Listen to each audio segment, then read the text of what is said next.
Remember the good old days? You had a dog, the dog went missing, you put up a poster in the neighborhood, you got a search party together, all your neighbors came together, we're going to find the dog, we're going to look for your missing dog. Well, that might be a thing of the past, if the makers of Amazon's Ring doorbells have anything to say about it.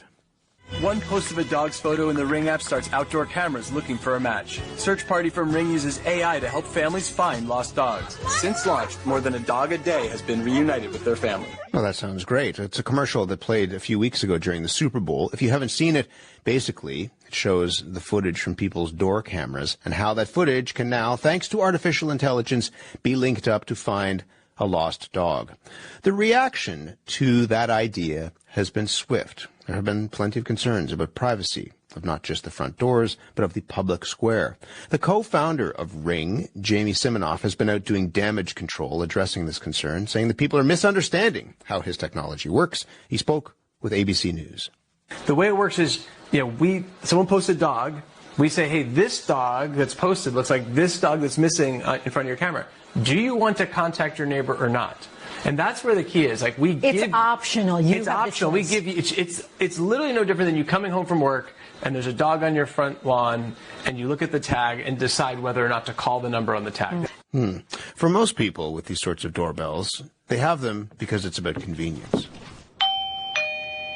Hello. Just give me 1 sec. I'm just doing something, but I can unlock the door for you right now if that works. Brittany Schwab got her camera doorbell for her home in Vancouver a few years ago. She gets an alert on her phone whenever someone rings the doorbell or even just walks past the camera on her front porch. For her, it is about more than seeing who is at the front door. And the delivery came up while I was out of town. I didn't actually notice the notifications that came through saying that someone was on my porch at the time. When I got home from my trip, which was I think either later that night or the next day, my package was gone, even though it had said it had been delivered. So I went onto the camera and I could very clearly see someone came onto the porch, picked up the package and walked away.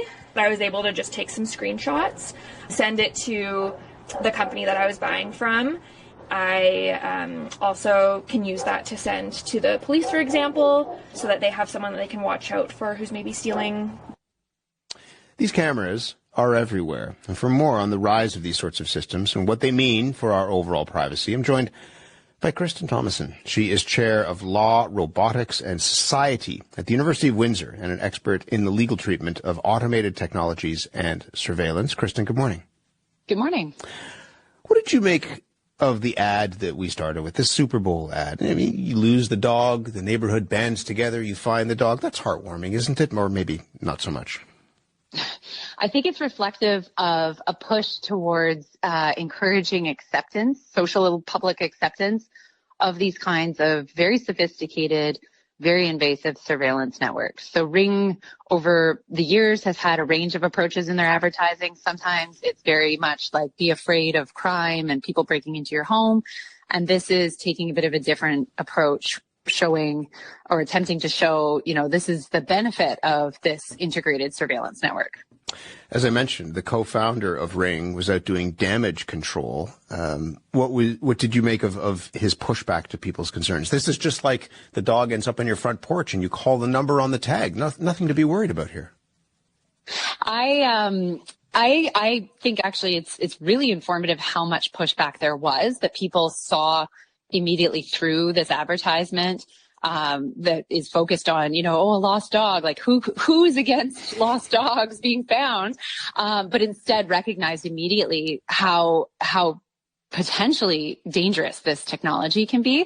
And his analogy that this is the same as when a person sees a dog, I think is just so completely flawed. And I imagine that a lot of people saw through that as well, because if you find a dog and you call the number on the dog, that's dramatically different than all of the homes across a wide residential area having a networked surveillance system relying on AI to track objects or people potentially that move in front of those cameras. One of the concerns, and you mentioned people, one of the concerns that was raised in the wake of that commercial, particularly in the United States right now in 2026, is that the cameras could be used by immigration officials, that ICE could use these cameras and the network of cameras to help track people's movements, for example. Do you think that's a reasonable concern?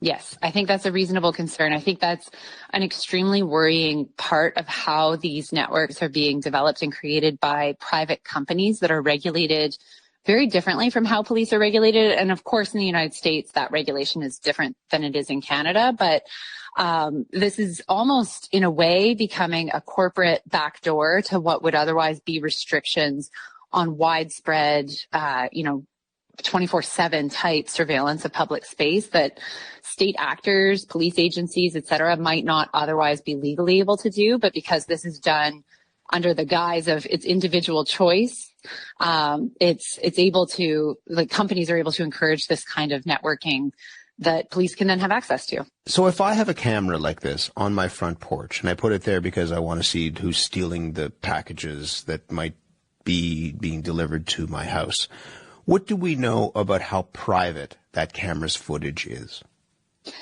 So we don't, it will depend on what type of camera you're using, maybe what the terms of service are. But something that we know about Amazon Ring, for example, comes out of Federal Trade Commission investigations into the company due to complaints by customers.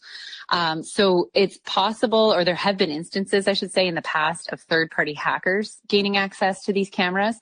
And there were some fines that came out of the FTC as a result of that in the United States. The hackers were able to access and even speak through some of the monitors that people had in their homes to children, for example, which really contradicts the sort of presentation of this as a security device. And then there have also been investigations around concerns about Ring's internal policies, so that employees were able to access the footage of people's Ring cameras and observe people in sort of a voyeuristic way. And it just, again, highlights that this isn't necessarily like a privacy or a security tool. It's very much a video surveillance mechanism. You used the word invasive right at the beginning of our conversation to describe this technology. Why that word? Because of the extensiveness of the surveillance, I think an important distinction between, say, somebody having a personal camera for a personal reason, whatever it might be, that loads onto their computer. And I'm not saying that people should be encouraged to consider this. It can have its own challenges, but there's a distinction between that and a network of cameras and other technologies. I mean, Ring has also put out like a drone that you can use to monitor your property when you're away, and other devices as well.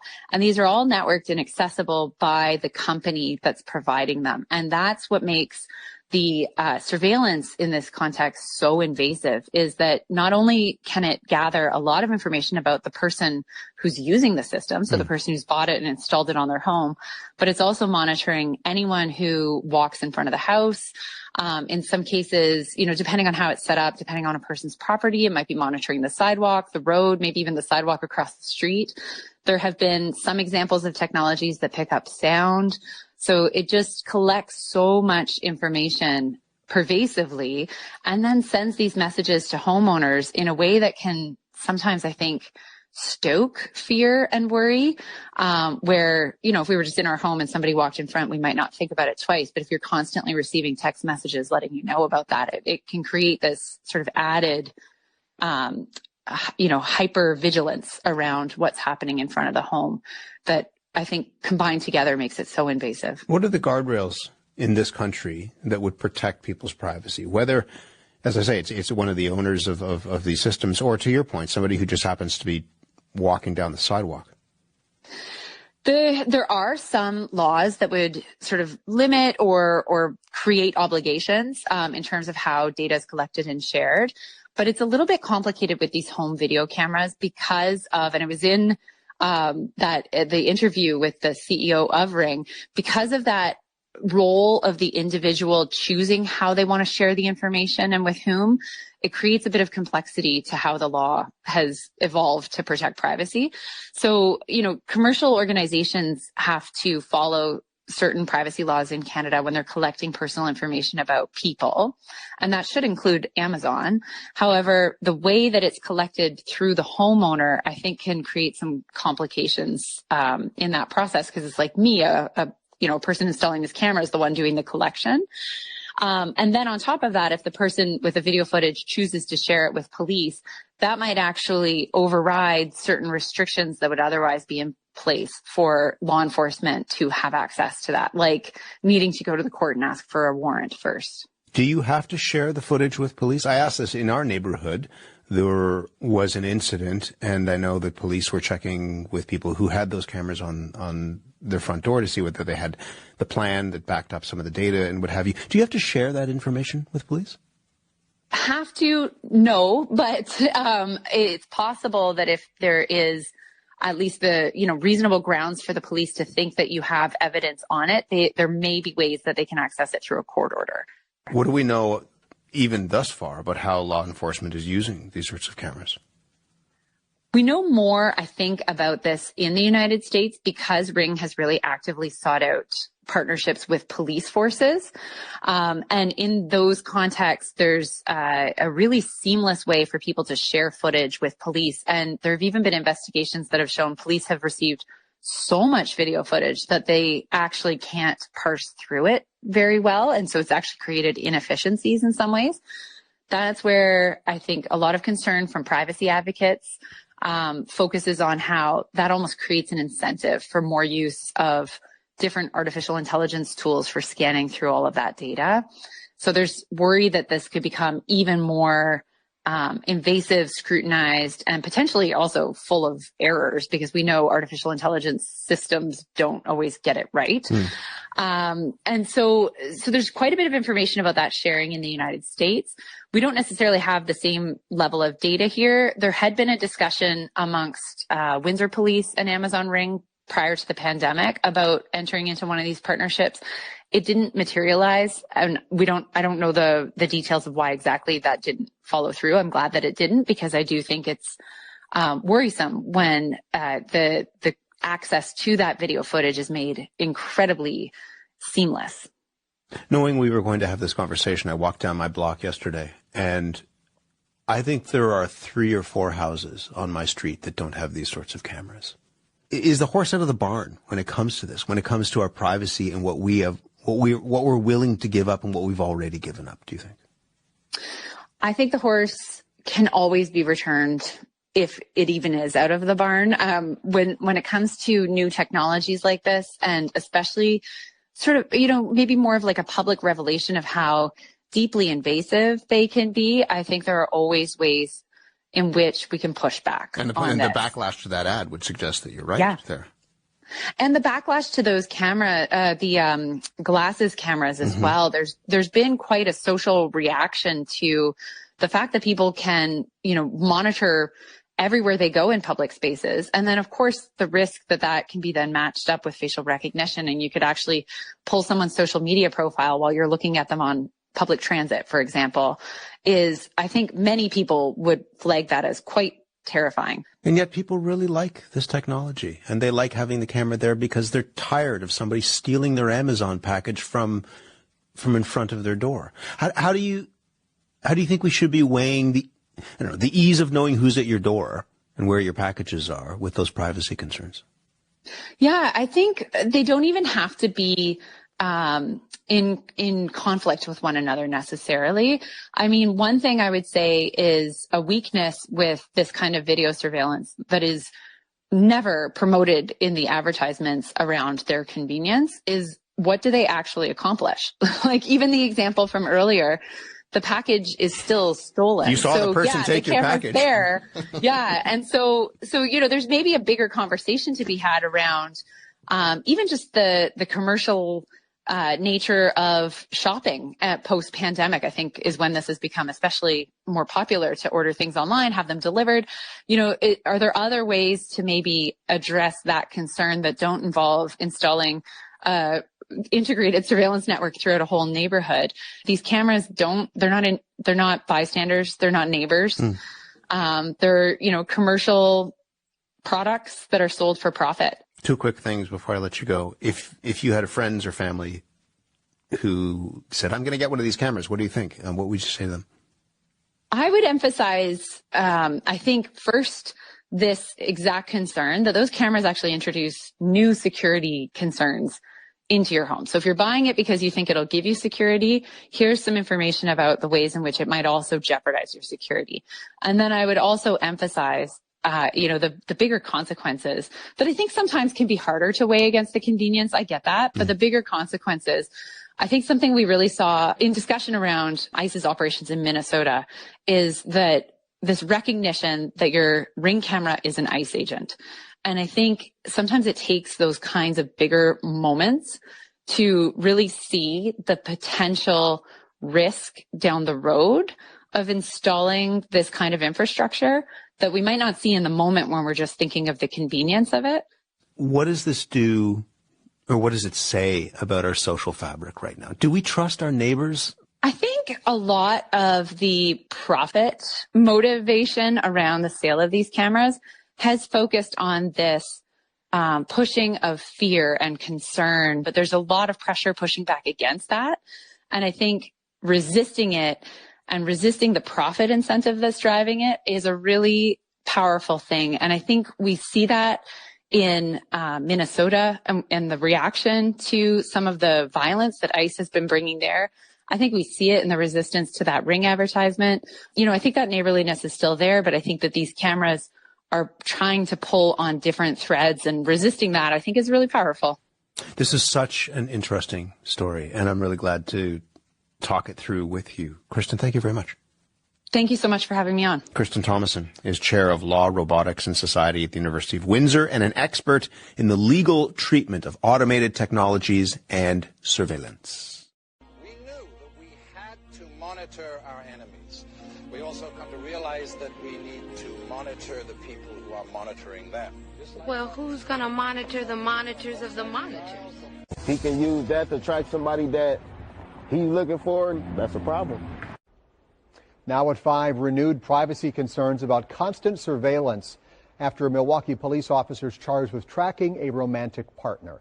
Officer Josue Ayala faces a misdemeanor for using MPD's Flock camera technology for a very personal reason. Flock is an automated license plate reader. It tracks vehicles on streets across the city.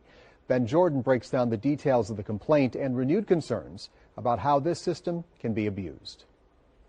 Officer Josue Ayala is accused of using data from these Flock safety cameras in Milwaukee to allegedly track his dating partner and that person's ex. MPD's chief calls the allegations extremely disappointing. Court records show one of the victims caught on by typing their license plate number into this website that monitors Flock activity and alerted police. Prosecutors say Ayala misused the Flock system by searching for locations of the two victims more than 100 times over a 2-month period last spring. Prosecutors say there was no active investigation at the time for both victims' license plates. Flock detects the license plate number, make, model, and color of all vehicles that pass by and flags ones believed to be involved in crimes. It requires a police officer to enter a reason for the license plate search. Each time Ayala used it for the two victims, he typed in, quote, investigation to conduct the search according to the criminal complaint. Flock sent me a statement that reads in part, this case is exactly why Flock's technology contains immutable audit reporting that tracks every search conducted in the system. The misconduct allegation is reigniting concerns about secrecy and privacy surrounding Flock cameras in the community. Trayvon Brown had no clue one was right in front of his home. What do you think MPD should do with their Flock safety system? I feel like they should just take it down, and if they really want to track some people, stay to the same routine that they've been doing. That's the way they did catch people. And I guarantee that someone will not cross that line. But what I can guarantee is accountability is real, it's swift, it's certain. Is the Milwaukee Police Department taking accountability? And is this system too easy to abuse? Join us tonight at 6 for MPD's response. Reporting in Milwaukee, Ben Jordan, TMJ4 News. Ayala is now scheduled to make his first appearance in court next week. MPD says he is currently on full suspension. What's the score, Mr. Barber? St. Louis on top, 5-0. What inning is it? Bottom of the 7th. You like baseball, do you, Anderson? Yeah, I do. You know, it's the only time when a black man can wave a stick at a white man and not start a riot. In Atlanta, the city council has finally recognized Georgia's first black baseball team to be invited to the Little League World Series. And I say finally because they earned that invitation back in 1963 towards the end of the Jim Crow era. And as Julian Virgin with WABE in Atlanta reports, the team never actually got to go. At an American Legion post for veterans in Atlanta, 77-year-old Army vet Levi Miller sits with two old friends around a small, dimly lit table, reminiscing on their first love. Baseball, we can get out in the driveway and get a tennis ball during the off season and get a broom handler, right? And just hit the balls in the driveway. About 10 miles away from where they sit is where they spent their childhood in the 50s and 60s, in the west side of Atlanta. In 1962, Miller captained the Simpson Road Trojans, a self-organized neighborhood Little League baseball team. They were good kids, man. They weren't bad. They just needed a little bit of discipline. That's Larry Morrow Sr., who was the team's then 16-year-old head coach. Larry was about 2 years older than we were. And we said, man, ain't no way in the world Larry could teach us that. But boy, what was in for a surprise. Miller says the Trojans beat everyone in their path, becoming the first black team from Georgia to be invited to the Little League World Series in 1963. But their toughest opponent was right at home, in the segregated South. Their invitation was rescinded due to a technicality. When we got denied, we know what racism was, because we was hurt. We was hurt. Atlanta Little League officials denied the Simpson Road Trojans the chance to attend the World Series because of a dispute over a player's age. Local black leaders appealed the decision to no avail. Despite the adversity, the shared disappointment drew the team even closer together, building what they call a league of friends, says Coach Morrow. After we got to be adults, we played softball together for more than 25 years. The team evolved into the Atlanta Trojans, sporting bright yellow and green fitted uniforms. 9 out of the original 16 players are still alive today.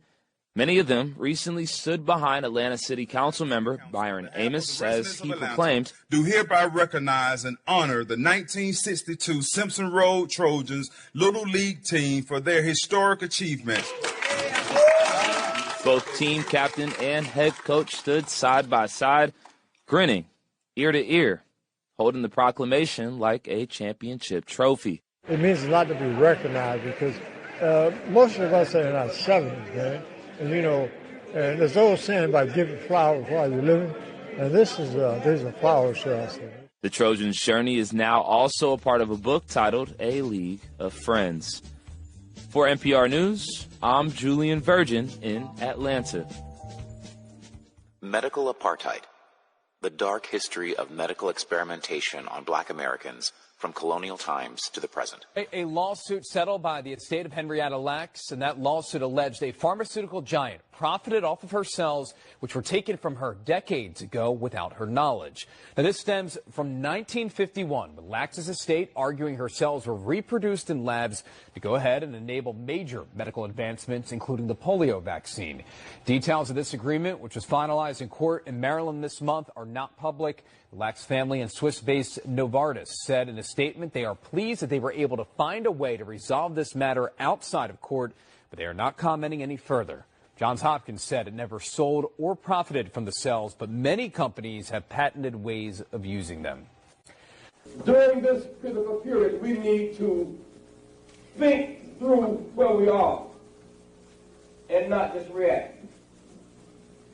I am not likely take what we're doing out of context. It is not enough to deal with merely the specifics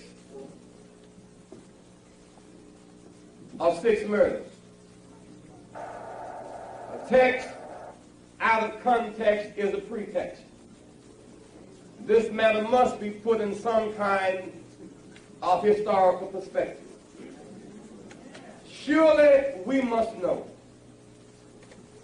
that racism is the cancer of the American soul.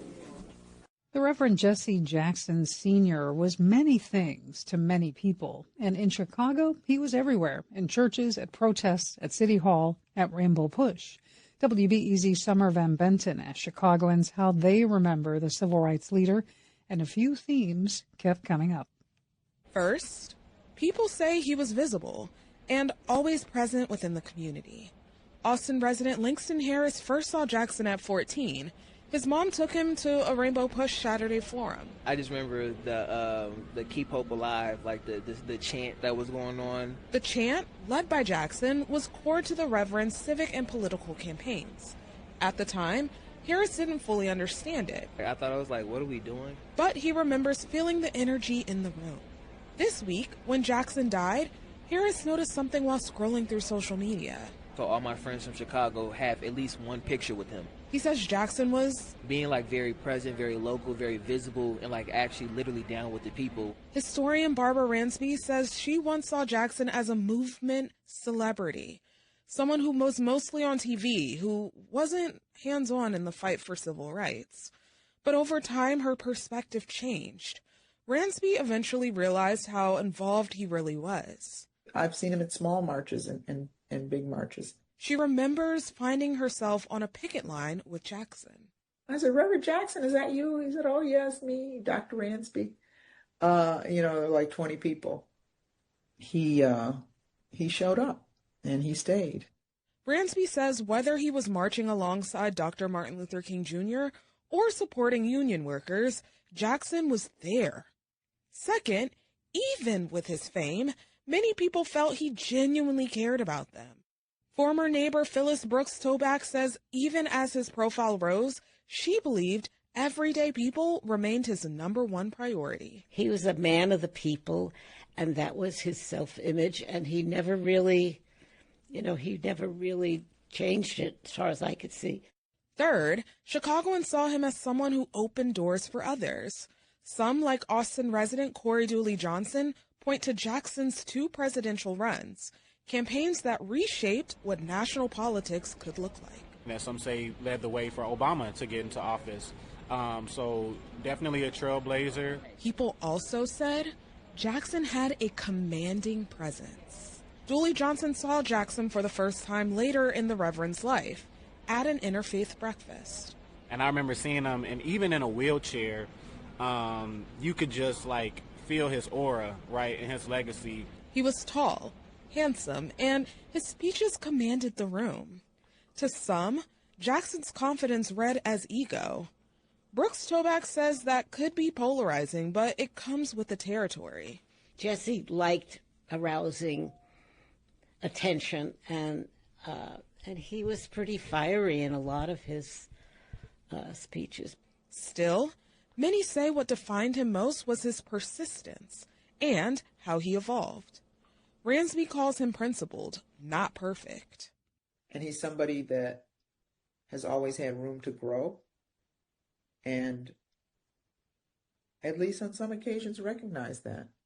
For some, Jackson's death feels like a profound loss, but they're also grateful for the life Jackson lived. Summer Van Benton, WBEZ News. I ever tell you about the first time I leave the state of Georgia? When was that? A few minutes back. Yes. Now, my daughter, she's married to a Pullman coder, you know. She's always on the go. York, Detroit, St. Louis. I said, well, now that's all well and good, Tommy Lee, but I just don't feel the need for it. So here it is. First time. And I might tell you, Miss Daisy, Alabama ain't looking like much so far. Before I met Joanne Bland back in 2022, I was told to expect a bossy grandmother who is totally awesome. Should I call you Miss Bland? Most people call me Miss Bland if they're younger than me. Well, I'm going to call you Miss Bland drove me around Selma, Alabama, wearing a T-shirt that said kindness. She spent more than 30 years guiding visitors through the city where she was born, and she had a story for every block. We are now turning on to Water Avenue, one of the first streets in Selma when Selma became a city. At one period in our history, this was as far inland as you could come from the Gulf of Mexico into the state of Alabama, so it made Selma a major trade mecca. You see this red building on the right? Yeah. This was a slave holding pen. The slaves were brought up from the river and housed on the second floor. Journeys for the Soul. That's what Joanne Bland called her tours. Bland was just 11 years old on March 7th, 1965, the day now known as Bloody Sunday. She had come with her older sister to join a march from Selma to the state capitol in Montgomery. Before they'd even left Selma, the activists, led by Hosea Williams of the Southern Christian Leadership Conference and John Lewis of the Student Nonviolent Coordinating Committee, or SNCC, were met by armed state troopers and local police, some on horseback, and viciously beaten on the Edmund Pettus Bridge. Film captured that day brought the brutality used to suppress the rights of Black Americans into homes across the U.S. Living that history drove Bland to dedicate her life to sharing it, trying to safeguard the lessons from that time. This is urgent that we start to capture our own histories, that I'm one of the youngest people who participated. One of, not the youngest. But we're leaving here every day. And when we leave, those stories are gone. Who would tell the story? Selma native and lifelong civil rights activist Joanne Bland died last week at the age of 72. Her family announced her death in a statement saying Miss Bland departed this life surrounded by love, leaving behind a legacy of strength, grace, and unwavering dedication to her family and community. For this remembrance, we wanted to revisit our 2022 tour and let Joanne Bland, Miss Bland to me, tell her story one more time. Now listen, let me tell y'all this, okay? And don't ask me a question. I won't. The area you're in is George Washington Carver Homes. This is where I grew up at. But this area became the center of the voting rights struggle. Joanne Bland was raised in this public housing by her dad and grandma. It was a haven for local and out-of-town activists. My grandmother and most of the mothers in the community would say, when it would start to get dark in the evening, to go find a white person, because we would always find them sitting on those steps, the steps of Brown Chapel, with a backpack on their back leaning against the wall, and perfectly happy to sleep there because they couldn't stay at hotels. It was dangerous for them because they were outside agitators. We get out of the car at Brown Chapel AME Church, one of the most famous sites in civil rights history. Now, did you listen to Martin Luther King here? Of course. Of course. The one thing I remember, he was always eager to talk to us, young people. And when the elders would try to keep us away, he'd say, no, let them come, let them come. And he would ask you about your day, and you wanted to tell him every detail. And at 9 o'clock, I went to the restroom, stuff like that, Yeah. just to stay in his presence. Uh-huh. And he always had a peppermint, a starlight peppermint, and he would always give you that peppermint. And to this day, I love peppermints. Yeah. Bland marches us to the edge of a small, kind of rundown playground surrounded by a chain-link fence and old chip pavement. I want you to stand on this cement. I need you to find a rock. Hurry up, little girl. Then we got all day. It's cold out here. You see that rock? I see this rock. You know who stood on that rock? Who? Child, John Lewis stood on that rock. Oh, wow.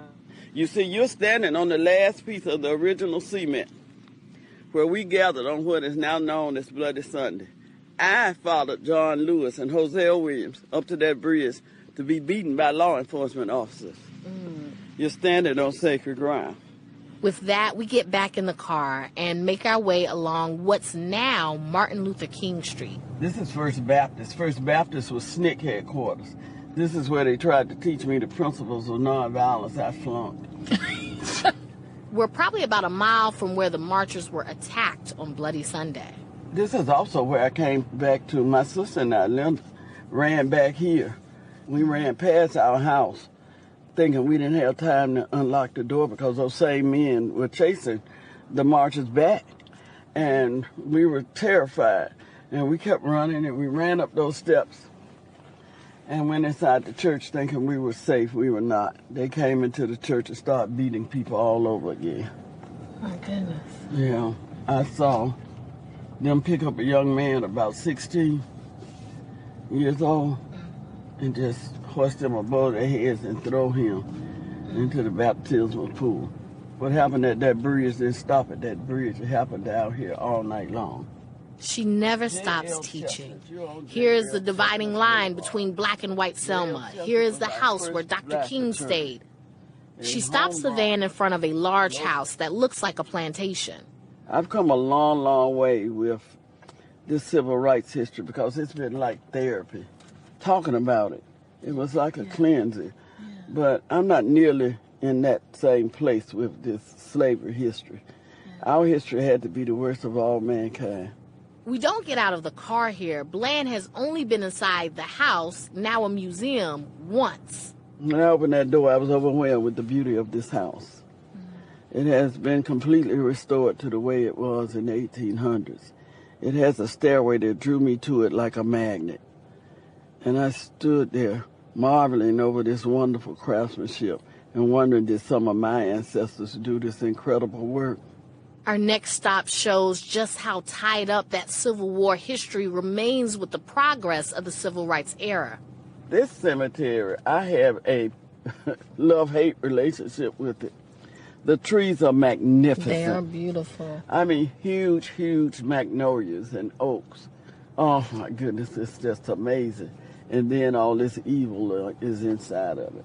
Bland drives through the dirt roads of Live Oak Cemetery. It predates the Civil War and includes a monument to Nathan Bedford Forrest, a Confederate general and KKK Grand Wizard. You would think the monument is old, like the cemetery, but it actually was put up after Selma elected its first black mayor in 2000. When I look at it, it says to me, you may have a Negro mayor, but I'm still here. We got to find a way to change hearts. And the people who think like that are still here. Yeah. And they're still fighting this war. Because there are Confederate flags up. I use this as a teaching tool to let young people know it wasn't that long ago, that this is still here. What do you say to those people who will say they're concerned about teaching this sort of history to young white children because they worried that they will feel bad about themselves? Well, one, you can't let a child leave thinking you're blaming them. You're not even blaming their parents. Hopefully I'm inspiring that white child with the stories of the past to make sure this never, ever happens to another people. Is this where you end the tour? Yeah, kind of, sort of. There are a couple more things I want to show you. Bland drives us back toward downtown, stopping just short of the bridge where her life and America really changed back in 1965. It's still named for another Confederate general and KKK leader, and Bland wouldn't change that. When you change names, you change history. I walked across the Edmund Pettus Bridge. All those bad things he did. Mm-hmm. Every time you walk across that bridge, I bet he's rolling in his grave. That's what Grandma would say. I think what we did was change the whole meaning of this bridge. On March 25th, 1965, on their third try, marchers joined by Martin Luther King Jr. arrived in Montgomery, Alabama. Joanne Bland was among them. The Voting Rights Act passed that August. Selma gave so much. This history is so rich. It's sort of like Mecca. Mm-hmm. I had so many people to tell me they didn't realize the bridge was that small. Mm-hmm. That's because the history is so huge. Mm-hmm. So huge. That was civil rights activist Joanne Bland in 2022. She died last week. She was 72 years old. A terrible thing to waste. Environmental racism and its assault on the American mind. Written by Harriet A. Washington. The Trump administration has made its hostility against climate science no secret. And earlier this month, it's taken another step in that fight By rolling back the basis for scientifically based environmental regulation, it's repealed what's called the endangerment finding. That's the Environmental Protection Agency's determination that 6 greenhouse gases are dangerous to humans. To help give us context here and to clue us in on what that means for us here in Southern California is Michael Jarrett. He is a professor of environmental health sciences and a researcher at UCLA. Professor, thank you for being here. It's my pleasure. Thanks so much for having me on. So, Michael, you are an air quality researcher. You're a professor, of course. And the endangerment finding, this has been settled science since 2009. Can we talk about why this is such a major move? Yes, well, this is really the cornerstone of the federal government's authority to regulate greenhouse gases. And there are 6 that are named in the endangerment finding. The 2 that are most important in terms of their climate warming potential and their health effects are carbon dioxide and methane. Carbon dioxide, some of the major sources are vehicles, trucks, power plants. Methane comes from processing of oil and gas, natural gas storage facilities like the Aliso Canyon facility in the San Fernando Valley. You know, the repeal of this is basically the federal government retreating from what's now been, 15 years of settled science that climate change is real. It's happening, it's due to human causes, and it has a variety of major public health and economic and social impacts. And what are some of those public health impacts and other impacts that could stem from this? Well, we know that climate change is already contributing to more extreme heat events. We can see that when temperatures go up, more people go into the emergency department. So we know that extreme heat has a very direct and immediate impact on human health. It's very hard on other outdoor workers in agriculture, so they're likely to suffer dehydration, heat stress. When we look at academic performance at schools and, if the students are unfortunate enough to be in classrooms without air conditioning, they generally do a lot worse on their test scores. It's accompanied by increased wildfire risks. When we look at the droughting that results from climate change, it's already having an impact on agriculture. So our food supply is also threatened. So those are just a few of the major impacts that we'll see on health. But these risks are not evenly borne by the whole population. That disadvantaged communities of color, communities without economic resources are much more vulnerable to the effects of climate change. So this is likely to really hammer those communities that are already bearing a much larger burden of the climate change risk. So it sounds like what you're saying is less regulation here means more pollution, which could cause all those health impacts that you mentioned. Yes, it will take some time for the emissions to work their way through the system and begin to make those conditions that I've talked about worse. But what we know is that many of these effects are already being experienced. So anything that even tilts them a little bit further in an adverse direction can have fairly immediate public health impacts. What happens when you cut back on regulating the carbon dioxide that's coming out of tailpipes and industrial facilities and power plants is that all of those other pollutants that come out with the carbon dioxide as a result of burning the fossil fuels, those also will increase. So it's entirely possible that what we'll see in the short term is an increase in air pollution if this rollback is allowed to stand. Well, environmental groups have already sued over this rollback. California has also promised to do so as well. And those suits, I would imagine, will likely go all the way up to the U.S. Supreme Court. But Professor, in the meantime, I guess looking at, let's say, California, right? California has been a leader on climate, specifically in trying to regulate emissions from vehicles, as you were just talking about. Does this rollback completely invalidate California's efforts here? No, it doesn't. And there is potentially a silver lining, and that is that the EPA is effectively arguing that greenhouse gases should not be considered part of the Clean Air Act, that is the large statute that was passed in the early 1970s, and it's really the bulwark of our regulatory system for federal control of air pollution. But with this rollback and this argument that the greenhouse gases are not part of the Clean Air Act, the preemptive authority of the federal government may no longer exist under the Clean Air Act. So that would free up states to do two important things. One, to set their own greenhouse gas emissions under state authority only. And then it also frees up states to sue fossil fuel companies for the damage that's caused by climate change.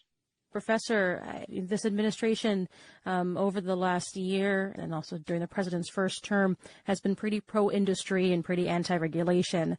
Earlier this month, EPA Administrator Lee Zeldin has called this repeal of the endangerment finding as, quote, the largest act of deregulation in the history of the United States. Are there other rollbacks that you are bracing for? My brain goes to, let's say, the Clean Air Act.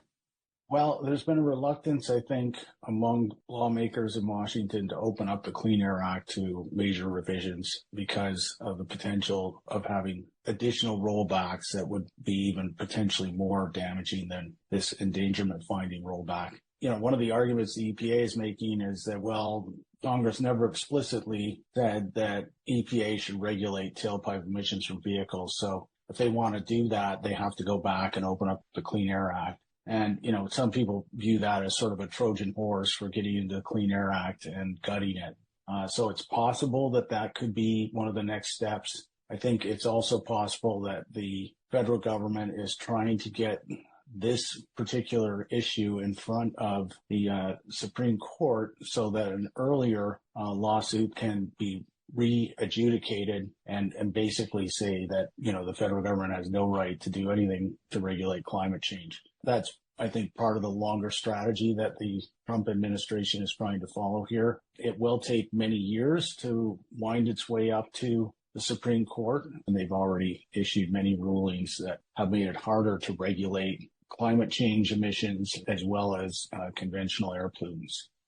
Michael Jarrett is a professor of environmental health sciences and researcher at UCLA. Professor, thank you so much for joining us here on Morning Edition. Thanks so much for having me on. Everybody must say what? You gotta. Everybody must say what? You got to. Come on, say what? All black people must say what?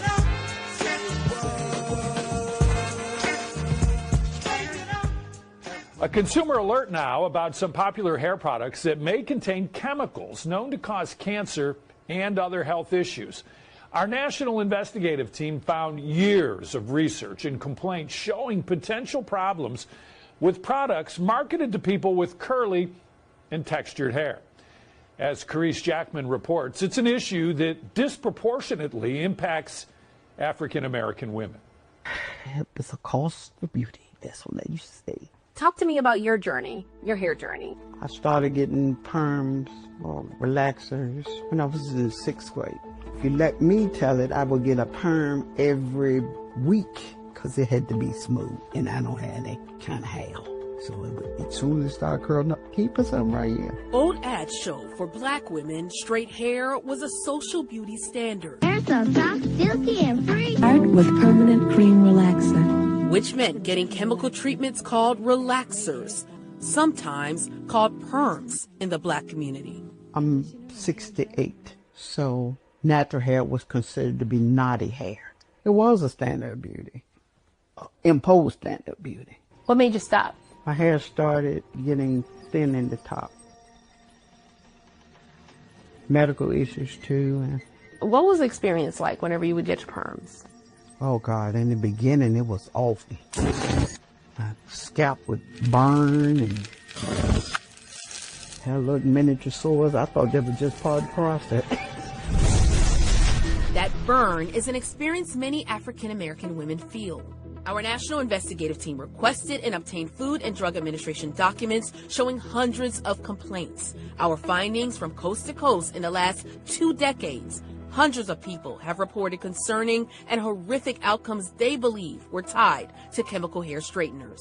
We saw complaints of bald spots, hair loss, blistering, scars, even hospitalizations after applying to the entire head, chemical burns, and cancer diagnosis. The main chemical in question in many of these products is formaldehyde. which the FDA reports has been linked to eye problems, respiratory issues, and even certain types of cancer, like ovarian. Formaldehyde is one of the active ingredients that makes that product work and that makes your hair so shiny and slick and straight and stay that way for months at a time. The FDA says formaldehyde and two related ingredients, formalin and methylene glycol, are some of the chemicals consumers should look for on labels. When the liquid form of formaldehyde, sometimes marketed as methylene glycol, is in these products and gets heated up, it can release a significant amount of formaldehyde gas. But there are other chemicals flagged by the government too. Our team analyzed around 100 products on popular online beauty supply websites and found more than a dozen listed products contain an ingredient identified by OSHA as one that can release formaldehyde when heated, like with flat ironing or blow drying. We got those reports related to formaldehyde. There were a lot of them, a lot of women who experienced health issues after getting these treatments or giving these treatments. Some women have gone to the courts to take action against companies who use formaldehyde in their chemical hair straightening products. They're so prevalent that they even sell them at gas stations. We want the FDA to act. But despite a national concern, the FDA has not banned the ingredients and as of now has missed its 5th deadline to propose a ban on formaldehyde products. Since 2024, we've reached out to the FDA for comment. A spokesperson told us that the proposed rule continues to remain a priority for the agency and that the FDA may adjust the publication dates of this and other proposed rules when appropriate. We want these chemical hair relaxers to be taken off the shelves. As women wait for a change in regulation, many are ditching the relaxers altogether. For one thing I noticed, you're wearing your hair natural and you've got the continent on your shirt. Yes. So did that transition, did it help you get your sense of pride now? So I'm going to be me in my dress and my hair, and it doesn't have to fit into the status quo. According to the Environmental Working Group, around 80% of the more than 4,000 products marketed to black women that it analyzed contained ingredients rated as moderate to high hazard. Our national investigative team reached out to some of those companies mentioned in the FDA complaints. To see their full statements, look for this story, The Cost of Beauty, under the 19 Investigates tab on the free 19 News mobile app. See, we're getting ready to be put in a real trap with this legalization of marijuana. So every black person can be unemployed, and then they can sit in their corner and get high on marijuana with whatever they decide to put in it. And people won't be asking for jobs and being determined that they're going to get jobs and going to get an education. No, everybody can start getting high on marijuana because somebody said it's medicinal and it's legal. What about, so we better beware. What about the people who say the legalization of marijuana is fighting against racism because you have so many black people who are unjustly incarcerated as a result of racist enforcement of these drug laws? So this would be a good thing, and it would keep black people out of greater confinement. No, we can do it by stop using and selling drugs to one another.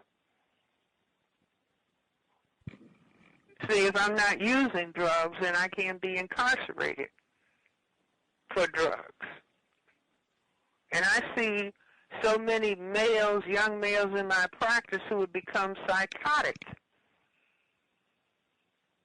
almost never to return to normal from marijuana use because you don't know what's in it. Marijuana use among teens has grown in the past decade, and researchers have been trying to better understand the health risks. Now a new study finds that cannabis use among teens increases risks of being diagnosed with bipolar and psychotic disorder years later. NPR's Ritu Chatterjee has more. Researchers analyzed health data on nearly 500,000 teenagers in the Kaiser Permanente health system in Northern California. The data included annual screenings for substance use and any mental health diagnoses, all the way until they were young adults. Pediatrician Dr. Lynn Silver at the Public Health Institute in California is one of the authors of the study. We looked at kids using cannabis before they had any evidence of these psychiatric conditions, and then followed them to understand if they were more likely or less likely to develop them. They found that the teens who reported using cannabis in the past year were at a higher risk of being diagnosed with several mental health conditions a few years later, compared to teens who didn't use cannabis. What we found is extremely worrisome. The highest risk was for two disorders: bipolar, which manifests as alternating symptoms of depression and mania, and psychotic disorders. And psychotic disorders means ones where you hear or see things that aren't real. Typically, it can be anything from an episode to actual schizophrenia. Now, only a small percentage, about 1% of the teens were diagnosed with these two disorders, but the risk of developing them doubled for teens who used cannabis versus those who didn't. Silver notes that both bipolar and psychotic disorders are among the most serious and disabling of mental illnesses.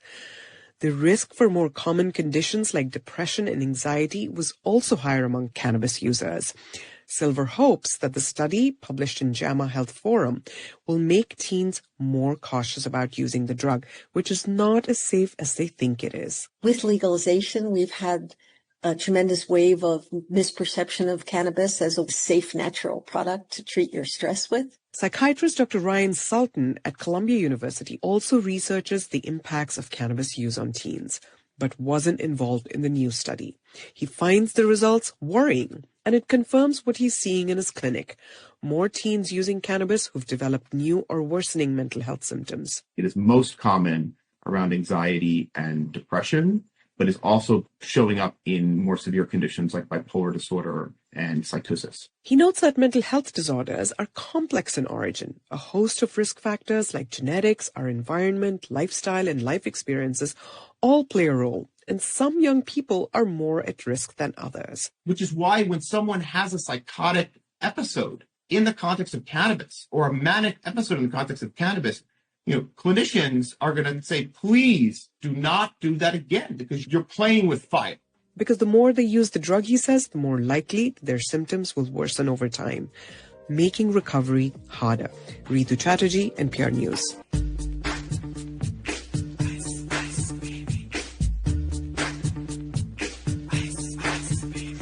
New at 11, the family of Dr. Linda Davis released an official statement tonight following the death of the beloved teacher. Dr. Davis was on her way to her job at Hess K-8 school when she was killed in a crash. A portion of the statement from her family says, quote, Linda was a devoted wife, mother, sister, colleague, friend, and teacher. She understood that life is a divine gift, and she believed that all God's children deserve compassion and respect. An educator for nearly 18 years, she devoted her life to serving others, and her impact extended far beyond the classroom. You can read the full statement on our website right now, WTOC.com. For months now, ICE has been quietly buying industrial warehouses around the country, reportedly with plans to turn them into a network of immigration detention and processing centers to hold tens of thousands of detainees. Our White House correspondent, Liz Landers, begins our coverage with a look into how the national and at times local controversy is playing out in one small Maryland community. A national controversy lands on the agenda of a small Maryland city during an otherwise mundane weekly meeting. The Hagerstown City Council and mayor represent about 45,000 residents, but the broader community is bracing for the arrival of as many as 1,500 mostly undocumented migrants. This huge warehouse right here was recently purchased by Immigration and Customs Enforcement as a detention facility. This is more than 800,000 square feet, and if it opens, it could be one of the largest detention facilities of its kind in the country. During a couple of visits over a week, we saw anti-ICE vandalism, but no visible signs of ICE itself. We ran into Doris Kyle Shami and her husband Greg as we left the site.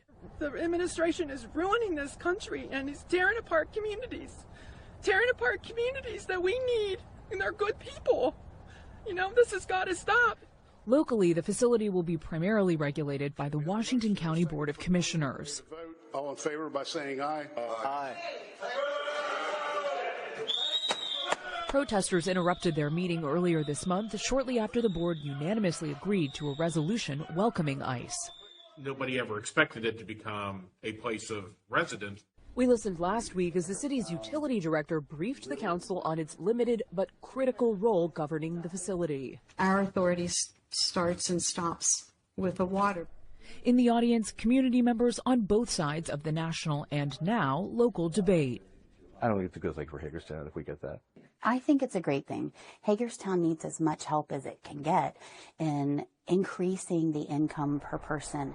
Having this facility will do that with jobs. If there are people that are being held in this facility who haven't broken the law other than being in this country illegally, are you okay with that happening? I am engaged to a man who was a political refugee from Bolivia, who was naturalized as an American citizen. So for me, it's really personal that people come to this country legally. From the things I've heard that are going on in some of the other ICE facilities, I definitely don't want that in my community. I'd love to see the city do everything they can to fight this. Given our council and our mayor, I'm not sure that they will. ICE already spent $102 million purchasing the warehouse.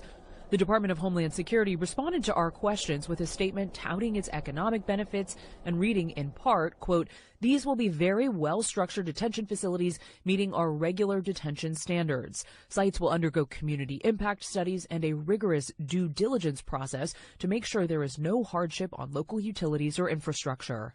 We know who bought it, but we don't know what is actually going to happen there. Bill McIntyre, Hagerstown's nonpartisan mayor, notes that while the city does have limited authority over water and the new facility will almost certainly need to secure a greater allowance, he's not eager to pick a fight between his small town and a giant federal agency. We have never denied water to anyone, so if you do deny this, does the federal government look at this as a political move, and are we opening ourselves up to litigation? Earlier this week, Maryland's Attorney General sued the Department of Homeland Security and ICE, saying that the administration failed to conduct an environmental review or seek public input or provide explanation for the purchase, which is required by law. Joining us now is Douglas McMillan, a reporter for The Washington Post, who's done extensive reporting about these ICE facilities. Thank you for joining us. Thanks for having me. Let's start with the size and scope of this. Can you give us an idea of ICE's efforts to create this system of detention centers throughout the country? Yeah, so they're going all around the country. We're seeing this happen all the way from all the way up in New Jersey, New Hampshire, all the way down to Orlando in Florida, all the way out west. They're trying to build places in Kansas and Oklahoma. This is all over the country. They're focusing on warehouses they can find a little bit outside of large towns. So we're finding these about 45 minutes to an hour outside of large city centers. And they're trying to fix these near logistics hubs where it's easy to move people in and out of the city. So we think that they want to, ICE officials have stated that their objective is to make the system of detention and deportation more efficient. And the current acting director of ICE, Todd Lyons, has actually compared his aspiration to Amazon's system of moving packages. He said, we want to be able to move humans around the country as efficiently as Amazon ships packages. What's the overall cost of this? How much is the Department of Homeland Security and ICE spending on this? So they're projecting to spend $38 billion. That involves buying the warehouses. Many of them cost around $100 million.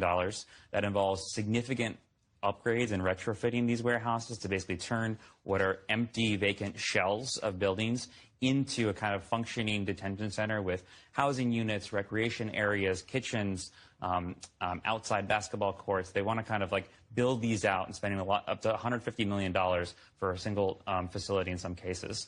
Many of these warehouses are currently just massive empty buildings. We saw this one in Hagerstown, and apparently there are only 4 toilets in this huge 800,000 square foot plus facility. What is the process going to look like for making these habitable for people. Yeah, I mean, these places were built to hold goods and ship goods. They were not meant to hold human beings. So there's a pretty significant renovation process that has to go underway, and ICE wants it done really rapidly. So it's going to be a challenge.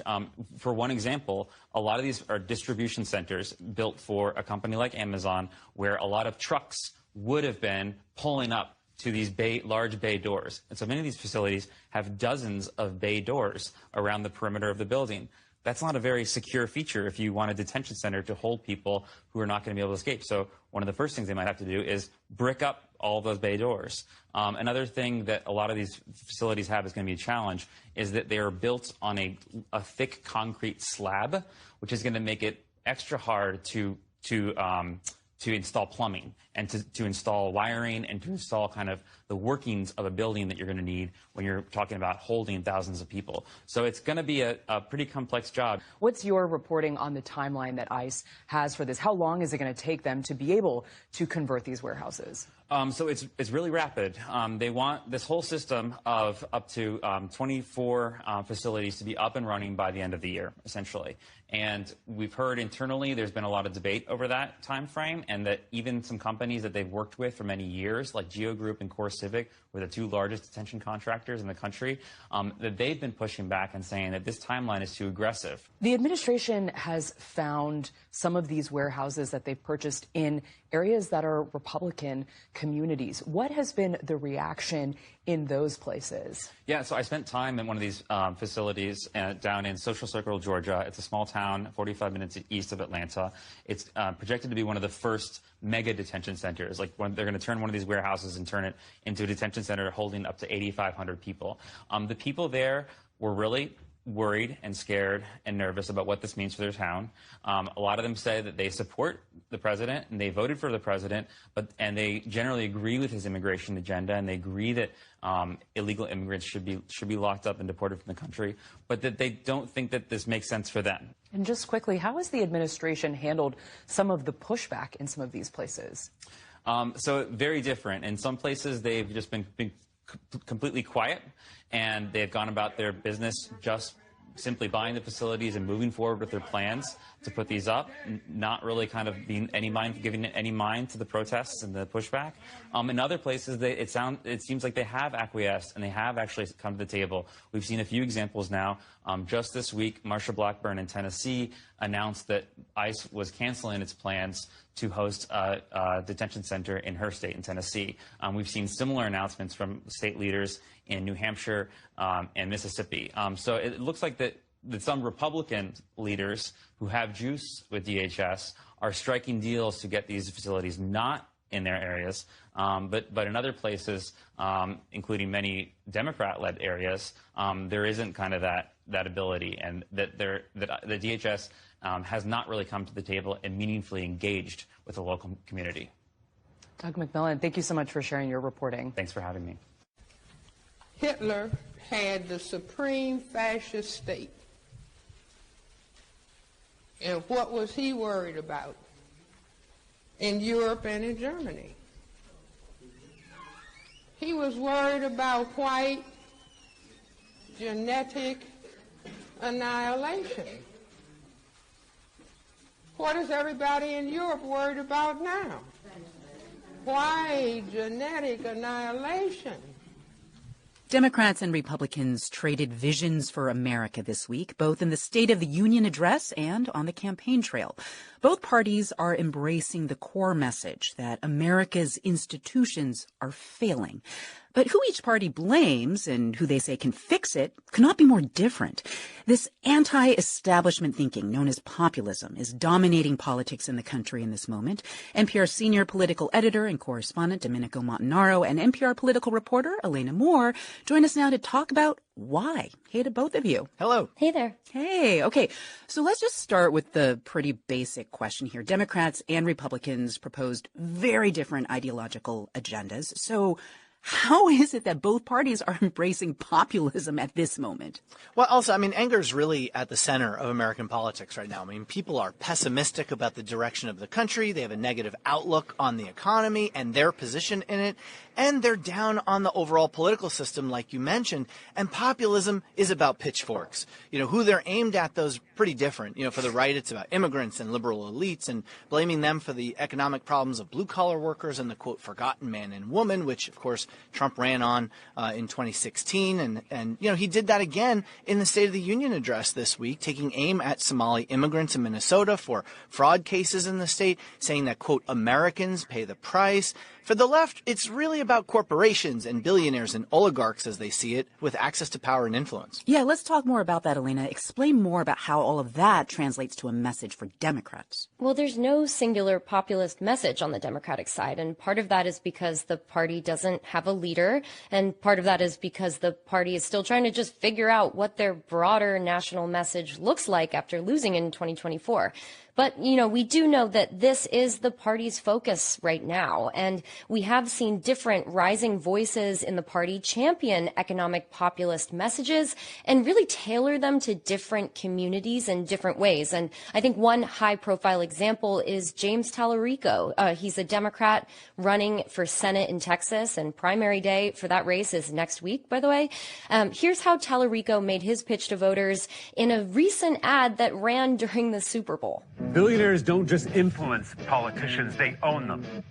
That's why I don't take corporate PAC money. It's why I fought to cap campaign contributions. In the Senate, I'll ban billionaires from making unlimited secret donations. So Democrats are really trying to mainstreamify that type of populist message. And it doesn't get more mainstream than the Super Bowl. I guess not.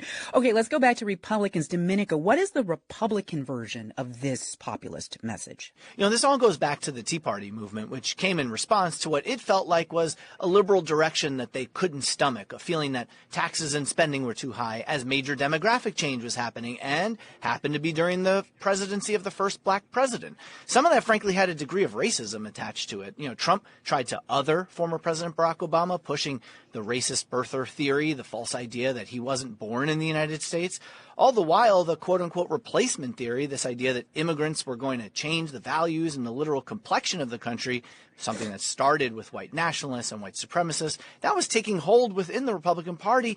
And now there's the targeting of trans rights. And it's all related because the glue for the right-wing populism that we're seeing is culture and how their preferred culture is changing or being threatened. Well, yeah. Let me ask you, Elena, because former President Biden was elected on this vision of restoring America to the way politics has operated for decades. And you focus on young voters in your reporting. It feels like to me that young voters do not want to see things stay the same way they have been for decades, right? Yeah, it's worth mentioning that by 2028, Gen Z and millennials are going to make up more than half of all eligible voters in this country. And young people are just increasingly distrustful of the political system. And there's reasons behind that. They've come of age during a time where government hasn't worked for them. Many struggle with student debt or feel like high prices bar them from things like buying a house or starting a family. These economic concerns that they feel Democrats promised to address and haven't. So when candidates are running on like an anti-status quo, affordability focused message, I think it appeals to a lot of young people who feel like, frankly, fed up with the politics of the past. And I think that's why you're seeing so many younger and just progressive candidates rejecting campaign dollars from corporations and special interest groups, because I think they see it as part of that broader issue set. But Domenico, we've talked often about how Democrats are not exactly unified on how to resolve issues in this country, even when they do agree on what the problems are. So how does this kind of message work for Democrats? Yeah, it's a challenge for them, and one they're probably going to have to contend with more in 2028 because midterms are so much more about the party in power and a referendum on the president. But this is eventually going to be a real issue for Democrats to contend with. The left often urgently demands results that aren't always easily achievable. And for a lot of Democratic operatives, this idea of not taking corporate money when the other side is happy to flood the system is like fighting with one hand tied behind their backs. So all of this, creates more antipathy, though, among the key voting groups within the Democratic Party. And it's why polls have shown the left down on the Democratic Party itself. Well, how do they resolve challenges like that? Well, we don't exactly know for sure how this is going to play out, but I think there just may not be one sole populist playbook for Democrats. There may be a shared broader message. I mean, take New York leaders like Congresswoman Alexandria Ocasio-Cortez or Mayor Zohran Mamdani. These are people with roots in democratic socialism, and they've become national figures talking about economic inequality and affordability. But then, that same focus has had broad parallels throughout the party. I mean, look at Virginia Governor Abigail Spanberger. She ran last year as more of a centrist, but, she made economic concerns the key part of her platform. That is NPR's Elena Moore and Domenico Montanaro. Thank you to both of you. You're welcome. Thanks, Elsa. 120 years of history suddenly destroyed. 5 churches with black congregations have burned in Alabama this year. Look at some of the damage in Greene County. This is one of dozens of southern, predominantly black churches that burned within the last year and a half. Torched this church in the nearby President Clinton now wants to know if the fires are racially motivated. What's painful to me, as we look at the story today, we are burning churches again. Well, days after his church was vandalized with racial slurs, Senator and Pastor Mike Jones says he wants to educate the culprit. 8 News reporter Mariah Jalad spoke with Jones as is live in our digital center. Mariah, what did Jones have to say?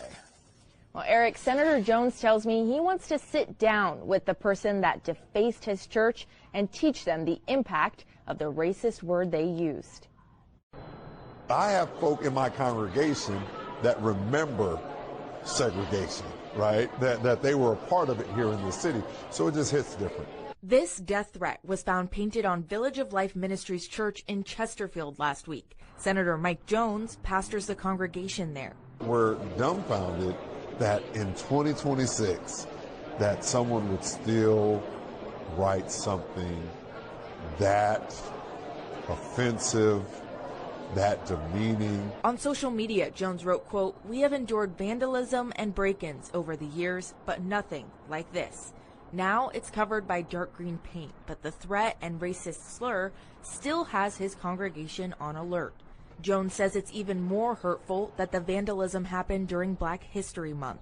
It just talks about the level of insensitivity that you're doing something. This is the one month that we do celebrate collectively about being black in this country.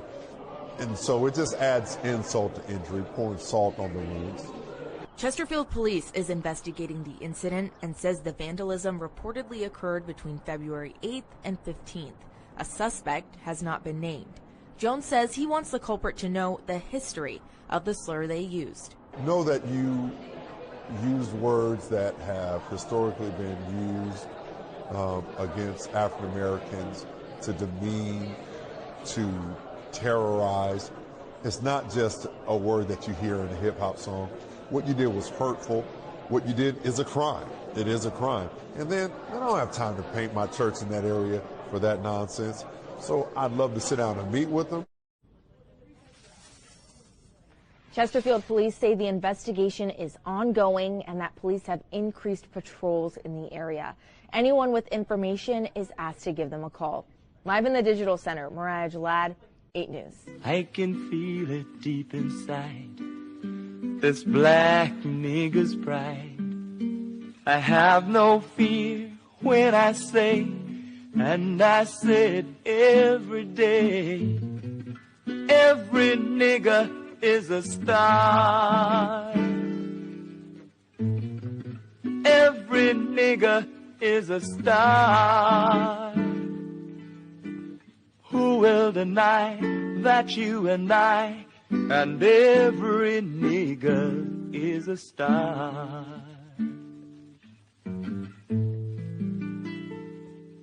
The BBC is apologizing for airing a racial slur during last night's broadcast of the British Academy Film Awards, also known as the BAFTAs. It happened when the stars of the movie Sinners were on stage to present an award, and that's when the Academy says an attendee with Tourette's syndrome made the outburst. We're going to play you part of the video, but you will not hear the racial slur. I'm delighted to be presenting the first BAFTA of the night for a vital part of movie making. Joining us now is NBC News International correspondent Raf Sanchez. Raf, it's really hard to understand how this happened. What do we know? Yeah, Kate, this was a really ugly moment. So Michael B. Jordan, Delroy Lindo were on stage, as you saw. They're presenting that award. Amid the silence of the hall, suddenly this racial slur is shouted. The two actors, you can see on their faces they're startled, but they continued with the presentation. What happened here is there's a man in the audience who suffers from Tourette syndrome. His name is John Davidson. His life is actually the inspiration for a new movie coming out that was being honored at the BAFTAs. Tourette syndrome, as viewers may know, is a condition where people make involuntary tics. Those can be physical tics, but they can also be verbal. And in some cases, it can lead to people swearing, and in very extreme cases, can lead to people shouting, ethnic racial slurs like the one we heard last night. So this man, John Davidson, was in the audience. He shouted this epithet during that moment, and you can see there was a stunned reaction in the hall at the time. Okay. Yeah, and Ref, for people who don't know, the BAFTAs are a big deal, right? This is like their Academy Awards, if you will, in England. How is the BBC responding? What other responses have we heard so far? Yeah, big deal. Prince William in the audience, lots of Hollywood stars in the audience. This is not what anyone wanted to happen. The BBC is apologizing. They've come under a lot of fire because they allowed the racial slur to go out on the broadcast, even though it was pre-recorded. They had the opportunity to edit it out. They did not do so. They are apologizing for that. They are saying they were removing it from a version of the ceremony that's on their streaming service. We are also hearing from the organizers of the BAFTAs themselves. They have a statement that I want to read to you in part, if we can bring it up on the screen here. They say, at the BAFTA Film Awards last night, our guests heard very offensive language that carries incomparable trauma and pain for so many. We want to acknowledge the harm this has caused, address what happened, and apologize to all. And they go on to speak specifically to the two actors who were on stage. Michael B. Jordan and Delroy Lindo were on stage at the time, and we apologize unreservedly to them and to all those impacted. We would like to thank Michael and Delroy for their incredible dignity and professionalism. And I will say, Kate, you look on social media, there is a lot of understanding for John Davidson, for his medical condition, but there is a lot of frustration with both BAFTA and the BBC at how this has been handled. Ref, just to clarify, if you know, was it pre-recorded or was it like on a delay where they could have caught it? So it was 2-hour delay. So there was plenty of time to edit it out, and the editors did, in fact, edit out other controversial moments during the ceremony. So big question marks about why they didn't do so in this case. Important context. Thank you, Ref Sanchez. Appreciate it. You hear that? They said important context. Heard that? Jesse Jackson? Context came up several times. Context is important. Context of white supremacy.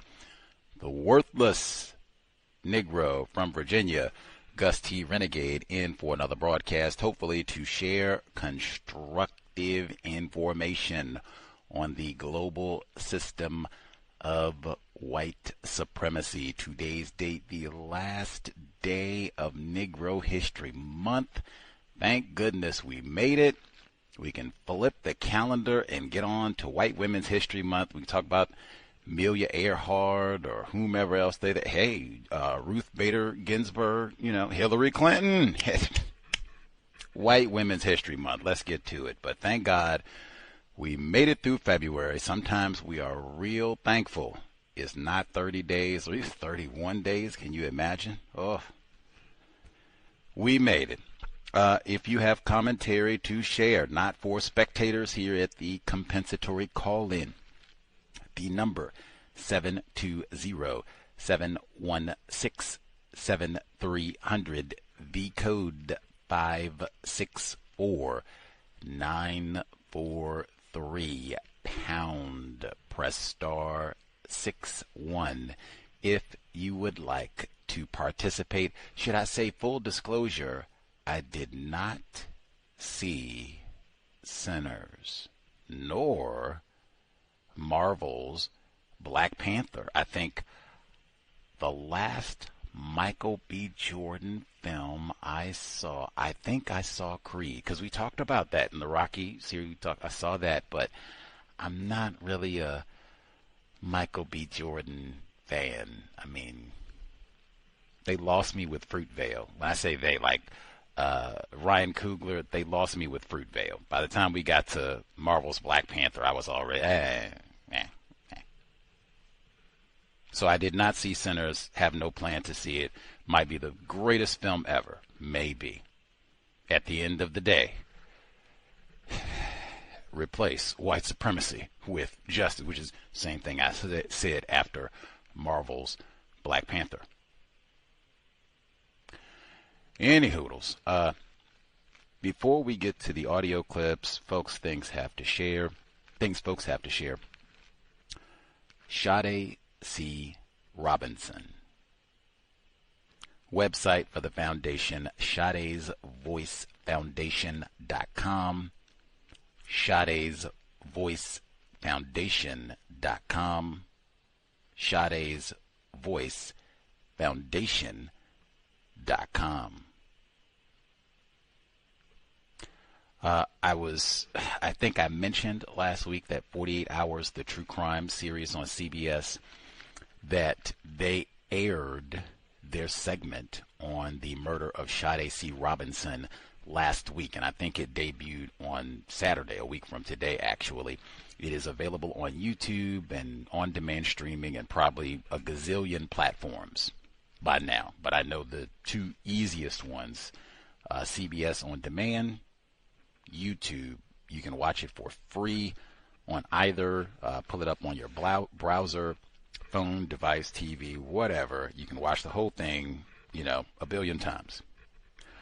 I knew that 48 Hours was going to cover this because Sade Robinson's mother, Miss Sheena Scarborough, she said that they had contacted her literally like hours after the verdict, or it might have even been while the trial was still ongoing during the spring of 2025. So I knew this was, coming. And they, cover these types of stories anyway.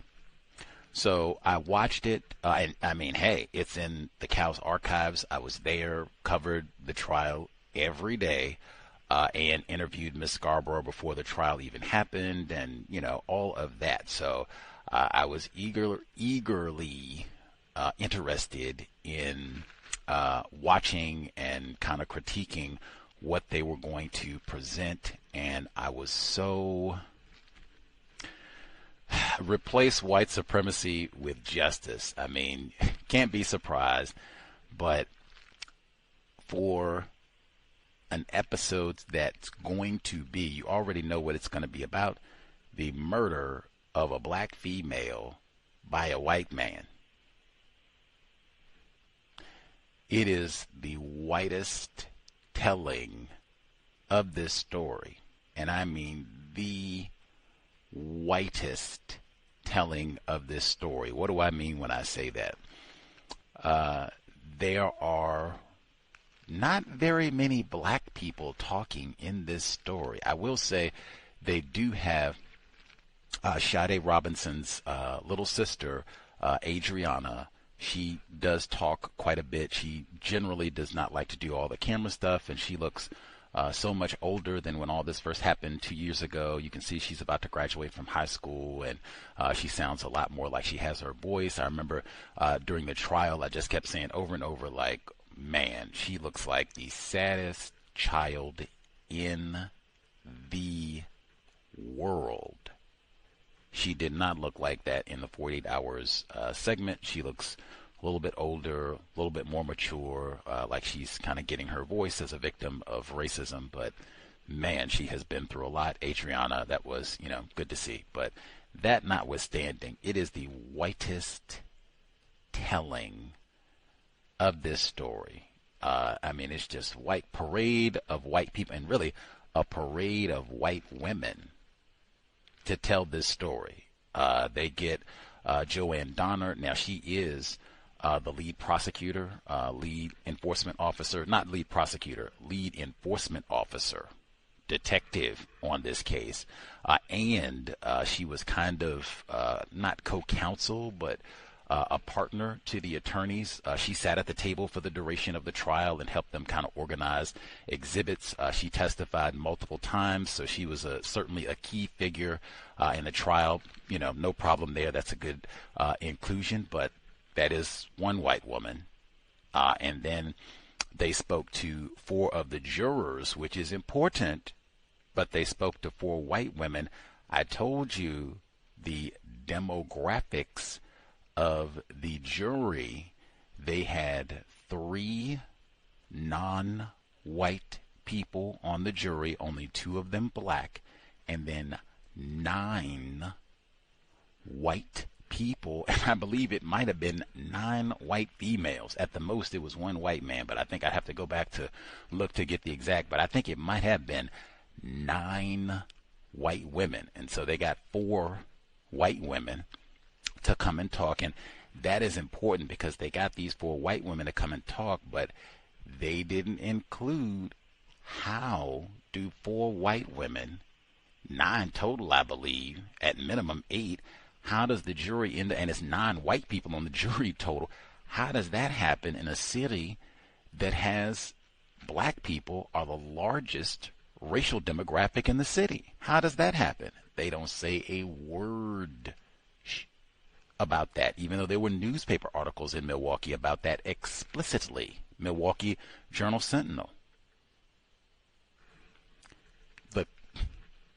The focal, the key witness, the white woman, his former white, Maxwell S. Anderson, convicted killer, race soldier, his ex-white girlfriend, Chloe, and I found it so repulsive because she is wearing a white blouse, and the way that they shoot it, I'll be as specific as I can. I plan to do a review of this because I found it just so racist and repulsive, but she's wearing like a white blouse, and it's like she walks out of the clouds and to save the day, and they even have the white jurors comment like, I thought she was a really important witness.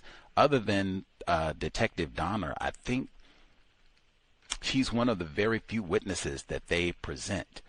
I am so glad that I went to Milwaukee and sat through the trial. You can go back and hear my commentary because she didn't comment, or she didn't testify until the second week, and later in the second week of the trial. Oh my goodness, you can hear exactly what I said then.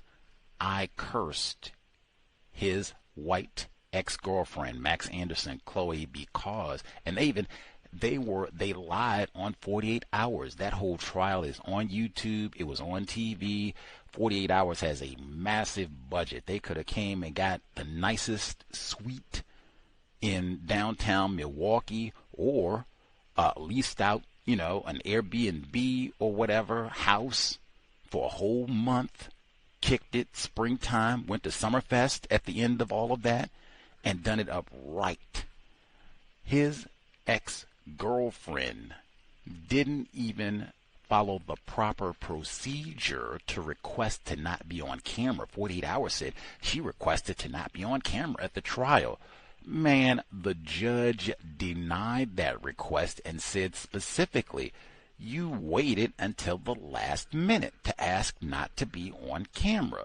Since you did, no, you don't have to go on camera. And I was so outraged about that. You can go back and hear every day of my commentary, but I was so outraged about that because I said, man, they said this in 48 Hours. You dated this race soldier scoundrel for 2 years. You knew about his violence. You witnessed it firsthand. You knew that he was secretive and kept stashes of knives and drugs and illicit contraband all over his residence. And you kicked it with this dude having sexual intercourse and all of that, even though you say he was abusive and toxic, for nearly 2 years, pictures and all. Now you go, hey, I'm embarrassed. I don't want to be So you were with him for 2 years. You knew he had a... I said all of this way back then. You get, matter of fact, hours after hearing her testimony, I was so disgusted by all of that. Either way, I didn't even think she was the most important witness. Like, not even the phone. That is what got him convicted. And that's the same thing. That's what they waited until the very last day to present his phone records. And what, matter of fact, all those gruesome pictures and whatnot that they didn't show, thank goodness, all they needed was he had a deleted image on his phone about bleach and instructions about what not to mix with bleach. And this is shortly after we think he done killed Sade. And this is in conjunction with the pictures that they showed in trial. Oh my, I said, guilty, you can wrap this up. And the jurors talked about that. Like, man, we saw the pictures on that phone. There was nothing to discuss but how quick, exactly what I said that evening after I saw those phone pictures. There is nothing to discuss but what time are we going to get our grapefruit margarita mimosas. That's it. I want the grapefruit mimosa. I said, what time does the bar open? If the bar open at 11, we're going to be out of here by 10, and we were. I said, matter of fact, I said, if the bar open at 10, we're going to be out of here by 9:30, and we were. That was not because of his ex-girlfriend, the phone pictures. That was a wrap. And they had a white detective who testified about that. Why didn't they talk to him? Talk to the end. The contrast, they present her like she walked out of the heavens. And, she just cracked the case with the secret beach. Get out of here. I'm going to tell you what they said when the case was over. What they said on the steps of the courthouse, Sade Robinson's mother, they didn't say Maxwell Anderson's ex-girlfriend, she cracked the case. They said Sade Robinson solved her own case because she had Life 360 on her phone so they could track where this race soldier took her body all throughout Milwaukee and South Milwaukee County, because they went to Cudahy for the beach, dismemberment and all of that. Her having that on her phone. So they knew where she was at that time period and where her phone died at. That's what they said, not this white suspected racist. Come on, man. I found that so repulsive. And even, I said, you can contrast that. They had actual black people who were out on the search team. I know Ms. Scarborough would want me to say there were white people on the search team as well. That is true. Plural. White people on the search team, true, too. But there were a lot of black people out searching and who found remains of Sade Robinson and other evidence. Family members, relatives. They got the quickest, and I mean, blink and you'll miss it. You get drowsy and you nod off for like 15 seconds and wait a minute, I'm paying attention. You might have missed them. They didn't get no angelic lead up and warriors for justice who were out finding evidence when the police were lazy or sloppy or not caring about black females. And nah. And where did they shoot them? They had them over in the bushes or something right quick. Like, yeah, but you got to say, okay, we got to get to these white women. And last thing I'll say about it, they do not say a word about my sick white brother, Jeff Dahmer. Fuller said the essence, quintessential representation of white supremacy, racism, J. Dahmer. I told you I did the tour. They ain't say a word about him in Milwaukee. What? Now, Miss Scarborough may appreciate that. Told you she was displeased with me for mentioning Jeffrey Dahmer. Very upset about that. But hey, I'm going to tell you, I have seen other documentaries about this case that are much better. They mention Jeff Dahmer immediately. What's that C word? Context. And those other documentaries mention racism. How can you not in a city where you got a predominant black population, ain't barely no niggers on the jury? All of that in conjunction, I found it so disappointing, and really they get to the very end and say they're trying to get a task force for missing and murdered black females. They don't include that most of the attention on missing and murdered focuses on white women, which is exactly what they did in the telling of this story. I think Maxwell Anderson's ex-white girlfriend gets more camera time than Sade Robinson's mother, Sheena Scarborough. Maybe she didn't want to be on the camera a whole lot. Maybe she, I'm tired with the camera and all that, which is totally fine. Sade's voice. Let me make sure I got Sade's Voice Foundation.com. Sade's Voice Foundation.com. Maybe that's exactly what she wanted, but man, if the problem is too much attention on white women, I don't think the solution is, if we are going to finally tell the story of a black female, we have to get it in the voice of many white women. Like, are you serious? They could have went and talked to some of the black people who work at Pizza Shuttle. That's what I did. They just went and talked to the former white owner, which that's fine, but I mean, dang, they said Sade Robinson gave free pizza to homeless black people in Milwaukee who ate or were going to, who ate at the Pizza Shuttle. Why don't you talk to them? Judge said, hey, this savage, racist Max Anderson, you took a shining light in Milwaukee. Give some evidence to what she did, man. People were starving it because of, no. She had a reputation for that. I heard that repeatedly. Oh, no, I know you down on your luck. Your money ain't no good. Here, as long as I'm working, you got it. Get what you need to eat. Why don't you put that on instead of all these race soldier white women? 8 thumbs down.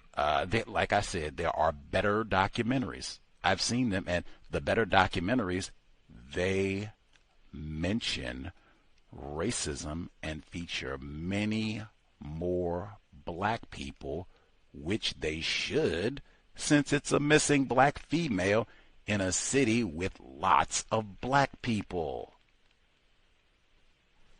50 thumbs down for 48 hours. Monumental act of racism. I am curious to hear what Ms. Scarborough has to say. I would add that as a caveat. That's just my, lame, worthless Negro male perspective. If Miss Scarborough is pleased, she got to see her younger daughter, and she looked great and all that. Hey, Miss Scarborough's happy. Everybody else can shut up, including Gus. Sade's Voice Foundation.com. The other thing I will get in, man, such a full week, such a full month. I can't, let me see how to go. 5 times she is in the archives for the Context of White Supremacy, victim of white supremacy, Dorothy Roberts. OMGs. I have been, I want to make sure this is not Gus being revisionist and, you mad because you went out there and them folks told you to get on out of there, you worthless scoundrel, and now you're going to say her book is like, no, ma'am. No, sir. Check my record for really at this point, like weeks. I have been posting online, with trepidation. Like, oh my goodness. I think Dorothy Roberts might have written the worst book ever. I have been saying it with more and more stun and alarm with each paragraph and each page. I had totally finished the book way before I went to see her in person on Thursday. I'd read every single word beginning to end, before I went to even, hear her, which is rare for me. The book literally was just published this month. I think it's barely been 2 weeks. So I think I'm probably in a small number to have already read the whole thing already and to have seen her in person. So got to be a small number. She just started her book tour. But man, the book tour, seeing her in person further cemented, oh my God. And I mean, for people who care at all, if you pay attention to the Catherine Massey Book Club, people have asked me about my opinion on books and books to read or blah, blah, blah, blah, blah. Hey, I have tracked worst books for a long time. Frantz Fanon, Wretched of the Earth, formerly worst book ever. Hate You Give, formerly worst book ever. Man, we have had the same worst book here at the Cows for 4 years. Alice Sebold has reigned. Lucky, and she should. Whole lame book of lies and make up some raping black male. Could have just been partying with Rick James, we said. Number one for a lot. Dorothy Roberts easily has taken the crown, which means the new, undisputed, worst book ever. The Mixed Race Project. Oh my God. It hurts my head. How bad? Even in fact, I'm not even going to go into the details because I do have the audio from the event on Thursday, which is why I had to make it a little bit earlier for neutralizing workplace racism. We just been on and broadcasting, but I will have that audio posted hopefully within an hour or so of us wrapping up the program today, so you'll be able to hear it in its entirety. You'll be able to hear my question within the art. I guess I asked a couple. Man, woo! I had worked because I knew I had originally intended to say this is the worst book I've ever read, but I thought I would be mauled by the crowd, and I was correct. I previsioned it. I knew this was going to be bad. I literally almost read this entire book like we would read it on the Catherine Massey Book Club, but with the bot. Like I uploaded the whole book and was going through paragraphs like we would read it on the book club. The bot was pitching questions because I said, I'm going to see her. Like I'm writing down my questions to ask. And the bot pitched a question. And I said, oh my Lord, I'm a black male. I would get killed and stoned. There's no way I would even make it out of there if I was to ask that question. Man, the bot responded and said, literally, because anyway, it literally responded and said, oh, I hear you, Brother Gus. I know they don't allow black males to say too much, and I'll be right here for you if they chase you out. I was so mad, like, what the hell? Why are you telling me to go and do something well, I'll be right here if you need to talk after they run you out. Man, I was so mad. Anyway, but we read this whole thing, and I had my questions. I said, man, I'm going to try to not say too much because I know I'll be beaten, and it'll be a lot of lame race soldier white people there, and even a lot of lame non-white people present, and I was correct. I previsioned it all. Oh, I previsioned it all. Anyway, but I got my questions together, and I literally had it written out. Greetings, Professor Roberts. This is the worst book I've ever read. But I thought the jabs and punches, punch him in the nose, punch him. I thought that would start immediately. So I said, let me not say that. But I said, man, you'll hear what I said in the thing. But given how everything played out, it's probably better that I did not say that. But it was on the tip of my tongue to say that. In fact, it was so bad for someone who has been a guest on the Cows in person 3 times and that I've read. This is the 4th book of hers. How many of you all can say that there's a non-fiction writer where you have read 4 of their books? 4 or more, I'll say. Dorothy Roberts in that number for Gus T. Man, woo. Anyway, and to say that all of the other books were super constructive, and to read this one, worst book ever, that does mention Isabel Wilkerson's case. That right there, like, first, just let me know, what company is this book in? Oh, yes, worst ever company. I was so glad even one of the one person that did behave in a civil manner after it was over, the book that they mentioned in connection to this was Frantz Fanon, who I just told you, Gus T said, worst book ever formally, but I guess it would be somewhere in like the worst 5, worst 10 all time. And even I would say you should think about that. Now, these are books that get mentioned all the time. Some of these books are on top 10 lists that people say, oh, you got to read this if you can understand racism.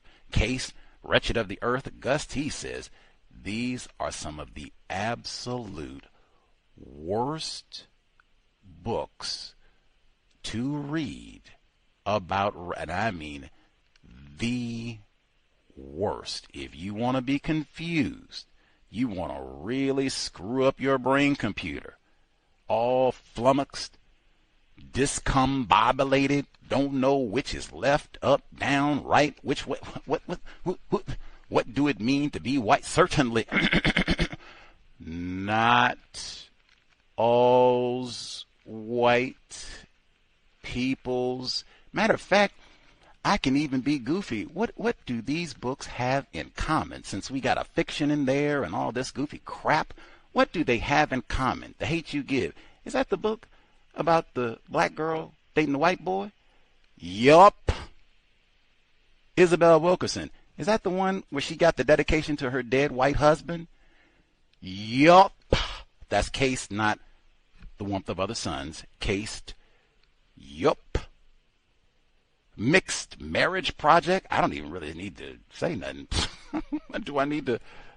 Actually, I do need to say something. I do need to say one thing. And this will be in the audio, but this book is so dishonest, and even hearing her talk about it just added layers and layers and layers to the lies. And that's one thing that I will say.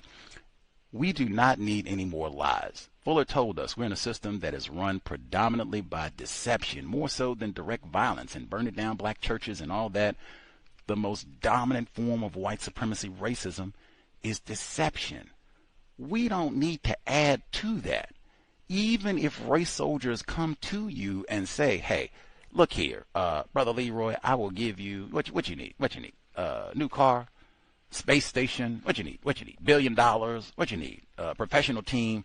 Go out and tell a few lies for us. Tell us about the weapons of mass destruction. Make up something about Iran so we can justify all this, We do not need any more lies. Like, do not lie to other victims of racism. Like, racists, they force us to lie all the time. That should be something we should try to resist as much as possible. And this seems to be a big one. Race soldiers encourage, pay us, compensate us very well, methinks, to produce material about racism that is not true, that we know is not true. And I want to be explicit.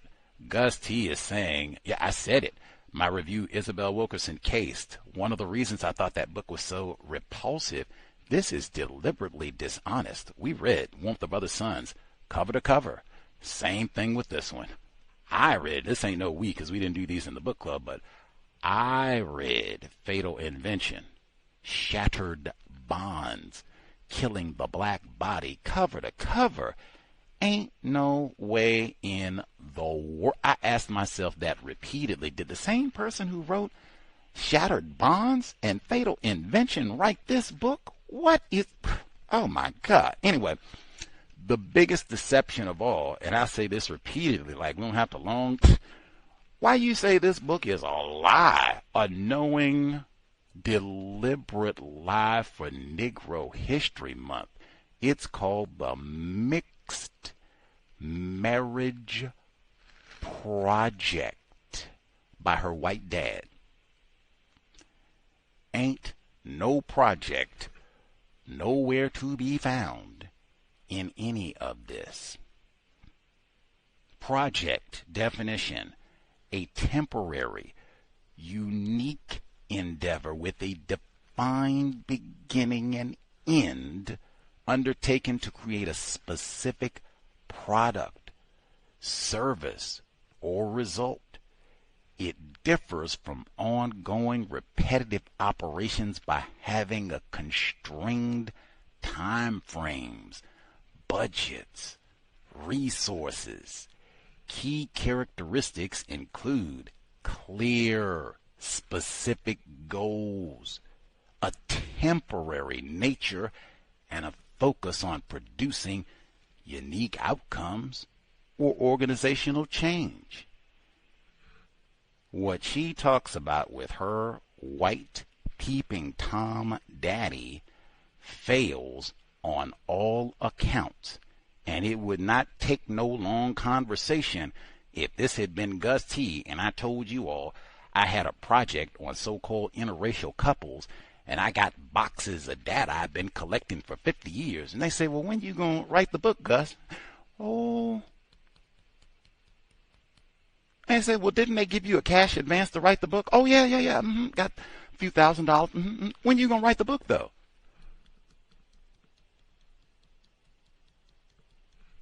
That right there, in fact, it wouldn't take no 50 years. I think, 15, 20 years. I think by the end, this Negro ain't going to write nothing. He done swindled us out of some money and writing the beginning. Beyond all that, man. Hey. You don't tell me you got no project sounding scientific and scholarly and is so lame and pornographic, your family members got to burn material because they are mortified. These are her words. They are mortified someone would find it. Nah.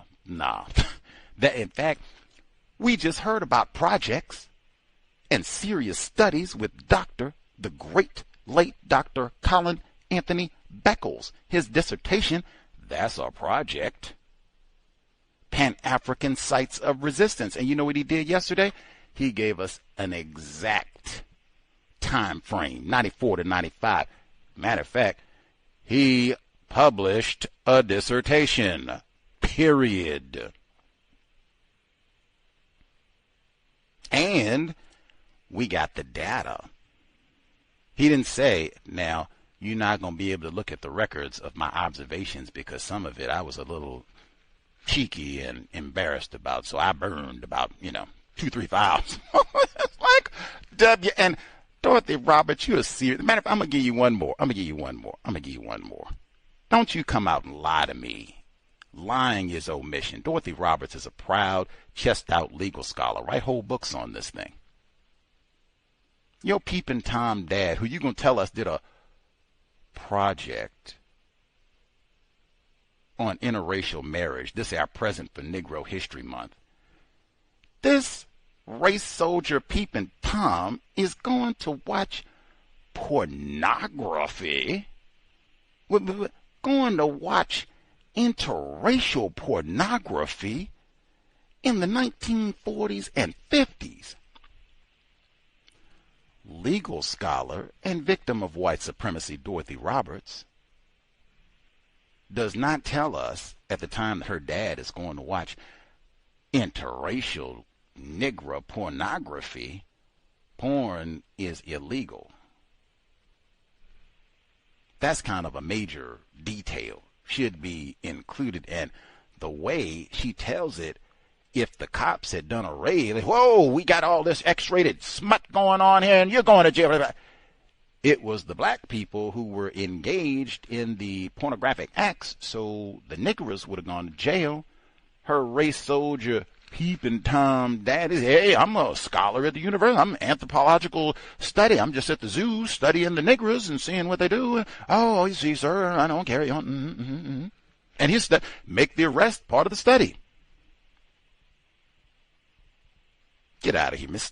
So much more I could say about it. She said, well, I did say that. I didn't say it was the worst book ever, but I did say I thought this book was dishonest. Had the nerve to ask me, what you mean is dishonest? How much time do we have? Damn. The new. And I can't say it enough.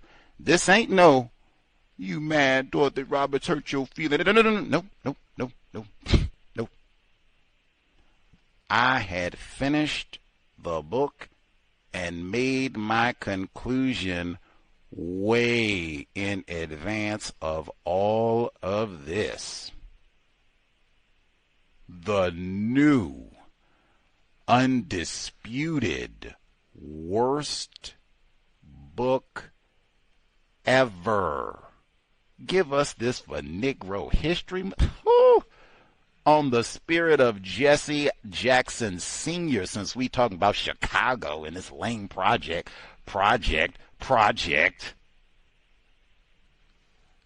Worst book ever. Alice Sebold's Lucky is now the second worst book of all time, and Isabel Wilkerson's Case, which again ain't no coincidences, referenced in this book, now the third worst book of all time. Reading, even, I will say, this is an illustration why I say victims of racism, we should read one nonfiction book per year that was published that same calendar year. Gus T, Walking It Better Than I Talk It this year, already got 2 nonfiction books published this year, both about racism. So that's Mixed Marriage Project, and we had Katie Smith. She was a guest on the program this past weekend, Jim Crow in the Asylum, talking about racism, and that was, I said, I cannot, what kind of world is this where the white woman's book is way more constructive than Dorothy Roberts' book? What in the hell? Ugh, 2026. Anyway, but we already got 2, but this is what I say, even if you read a bad book, and I read the worst book I've ever read, even then, I said, you get to see the deception. And I said that, man, white publicists, they will publish books for Negroes late January, Dr. King's federal holiday, and then going right into Black History Month, they will do this. Frequently, they will be really bad books, non-constructive books that they'll publish at this moment. Say, oh, this is for you colored children. Isn't it wonderful? Because not all white peoples is racist. We got a white man who loved Negro pornography. See, not all white peoples is racist. Worst book ever. Any hoodles, let's see. The news reports that we heard, let's see, they started off, they had the segment that was from CBC Radio. They were talking with Kristen Thompson, University of Windsor's chair in law, robotics, and society. How many black people are in that department? Either side of the U.S.-Canadian border. Anyway, she was talking about the new cameras and, oh, you can get the dog, and saying that white people have lots of concerns about that, and you're going to use this network of cameras to track people, and maybe ICE can use this to go nab folks, or local law enforcement, or just all these alerts about suspicious people in the area. That would be, I mean, wow. I would just think that's going to be black people, even if I had black children and they're walking to school, like, oh, man. Like, you are on camera at all times. Like, regardless of what it is, my ball fell in their yard, I got mixed up about the address. You are on camera at all times. They are tracking you.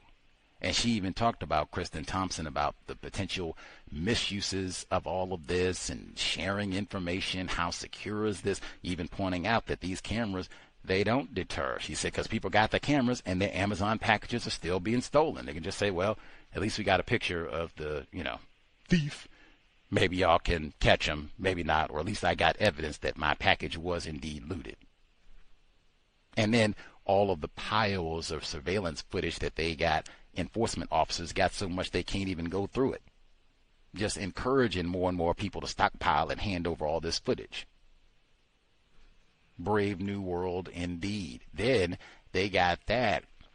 All of that, again, in context. Yes, I was in Milwaukee this spring, and one of the things that I was looking forward to in advance, going to City Hall there, the meeting on facial recognition technology being employed by the Milwaukee Police Department. I told you it was a whole lot of people classified as white.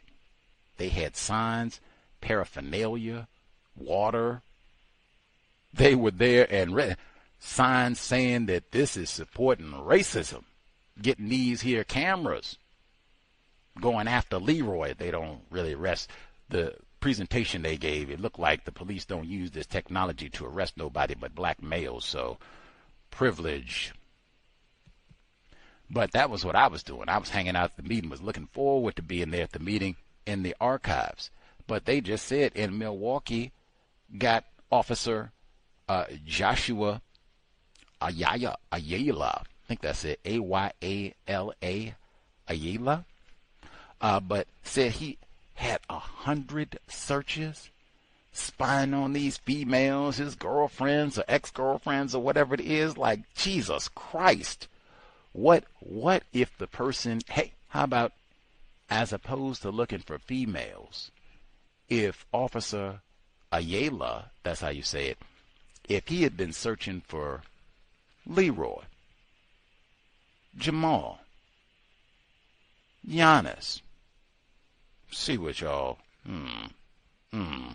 if he had been doing that, and it was still criminal, like he didn't have no legitimate purpose for doing all this, would they have caught it? The audit, would it have worked so quickly? Or is it just because he had 100 searches for all these ex-girlfriends and all the rest of it? Come on, man. Like that is exactly, and I mean exactly what they were talking about at the meeting. Like, you have got to be joking. Like, and then when they say you are, the Milwaukee Police Department has not shown themselves to be trustworthy with the technology that you already have. Are you kidding me? Now you're going to get even more to go out here and go up and bust Leroy upside the head? Come on. Love Milwaukee. Let's see. The Henrietta Lacks, the Catherine Massey Book Club. We did read The Immortal Life of Henrietta Lacks by suspected racist Rebecca Skloot, the end of 2014. That is one of my lifelong regrets. I had no idea that Dr. Welsing, that this was a case that was really dear to her. I mean, she is a medical doctor, so duh, and probably learned about the HeLa cells when she's going through medical school. So, but yeah, I really regret, we could have probably done a whole program, like just talking about, our thoughts about that book and what happened, what did she hear about these cells in medical schools, and how does this apply to her theory of white genetic annihilation and the lawsuit and the many applicant. Like, man, we could have done a whole because I had no idea that was something that she was, a subject she was really passionate about, and tremendous miss. Anyway, but the family, we did have the grandson of Henrietta Lacks, Ron Lacks, as a guest on the program. Towards the end of 2021, we talked about his book and the family's effort, this lawsuit and all the rest of it. A little bit, he didn't want to talk too much about Rebecca Skloot's book. We touched a little bit on that book and the Oprah Winfrey movie, but in the archives, you should get his book. It's on Amazon, Ron Lacks. If you want to read some, that's the book that I try to encourage everybody. I even had one time a white person bumped into me somehow, and Rebecca Skloot came up and said, "Oh, you should get Ron Lacks' book. That's her grandson. If you know about it." I was like, "What? Her grandson wrote a book? Really?" And I do that because I said, "Hey, white people, race soldiers, you all have stolen everything. Absolutely. That's the least you can do. Matter of fact, go buy 20 copies of Ron Lack's book and give them out to all your med school friends and all the rest of it. Much obliged, Ron Lack's hanging out on the program. Maybe ask him what his thoughts are on the settlement now that they got that part of it taken care of. Let's see. We heard the segment, and same thing I said last week, repeating Mr. Neely Fuller Jr. He said, if you are a victim of white supremacy classified as not white, the best you can do is devote your time and energy to replacing white supremacy with justice. When you leave, everyone will recognize you. Man, Leroy is gone, but woo-wee. He put some elbow grease in trying to get rid of racism. Let's give standing ovation for, and we heard that this week, Jesse Jackson Sr., people still giving their applause and recognizing all the different ways that he was out to fight racism. Even people have said, man, I didn't agree with no Jesse Jackson. I didn't like no Jesse Jackson, but man, he was out there and protesting and doing this and blah, blah, blah. And then we also heard Joanne Bland died at the age of 72, which, just my personal opinion, that is a part of the disgrace, medical apartheid of white supremacy racism. I don't think Alabama is known for their tremendous health care, especially as it relates to Negroes. But for Miss Bland to be dead at 72, Jesus, that is an indictment of the system of white supremacy racism. But that's just me. Anyway, she talked about her experience in Alabama during the so-called civil rights movement. It stuck out to me when she said that they would be told to go find a white person if they were out sleeping on the street or what have you, that's a so-called civil rights worker, and they're a so-called agitator and outside, and we need to help them. Like, victims guaranteed qualified. Hey, I'm reminded, Lauren Cress Love, we had black people who were volunteers and such, and I know that they were helped out too, but man, I'm good. Like, I think white people can figure it out. They got it. Anyway, she mentioned that when they got the first black mayor in Selma, that they put up the monument memorial to Nathaniel Bedford Forrest, one of the original Ku Klux Klan members. And I said, wow, that is, now 2000, that's still like a quarter century ago, but still, that's not ancient history. I'm like, wow, that's dedication. And that's another, that is, we are not ignorant about white supremacy racism, period. You would be, Nathaniel Bedford Forrest, who, now, I seen Forrest Gump. You talking about Forrest Gump? I seen that Tom Hanks. He's something. Why don't we put a statue up to Tom Hanks? That's something, right? That's what I would expect the ignorant white people. Not, oh yes, Nathaniel Bedford Forrest, founder of the Klansmen, Fort Pillow Riot, Tennessee. Yeah, that's not ignorant. And particularly, why are you putting this up now? Because we got that nigger mayor. Oh, that's not ignorance about racism. Miss Bland, she said that, they were still talking about changing hearts.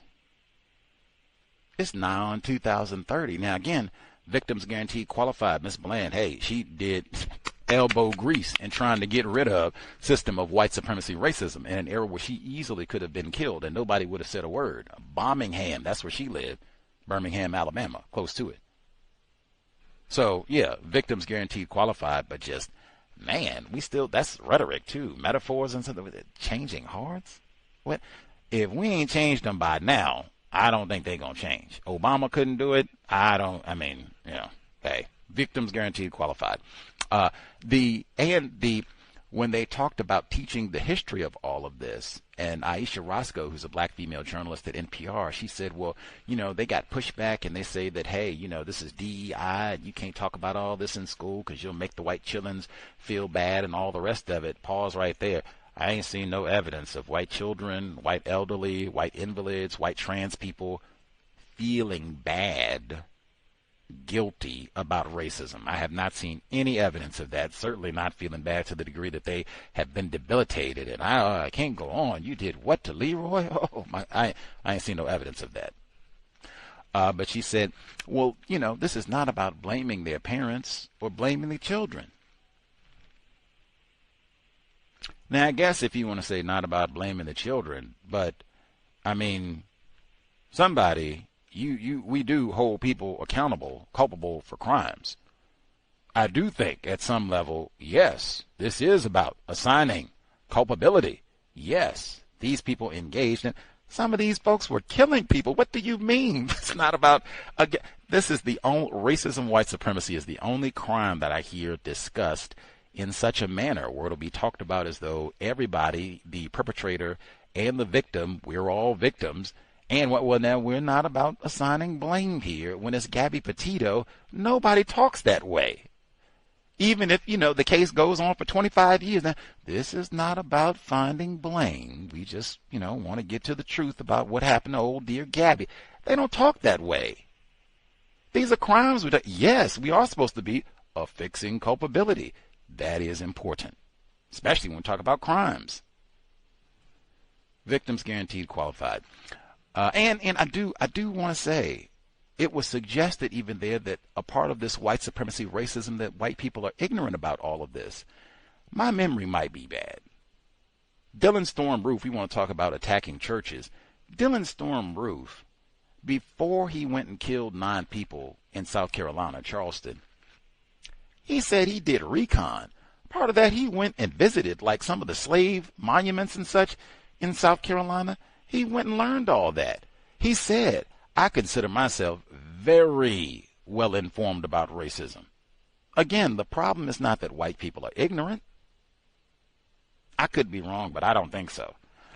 Let's see. The segment about the hair straightening products and having formaldehyde, it's just me. It seemed like white people, any way that they can dump formaldehyde on black people, like what the niggers, they got drowned in New Orleans, let's put formaldehyde in the trailers. The niggers need beauty hair care products, let's put formaldehyde in the perm material. To me, I would not be shocked at all. I was way more shocked about Dorothy Roberts writing the worst book ever. I would not be shocked at all if they said, hey, do you know it's formaldehyde in the Black and Milds? That's what I would expect. It's supposed to be anything connected with, it's supposed to be with black. You didn't put formaldehyde in that too, huh? Man, come on.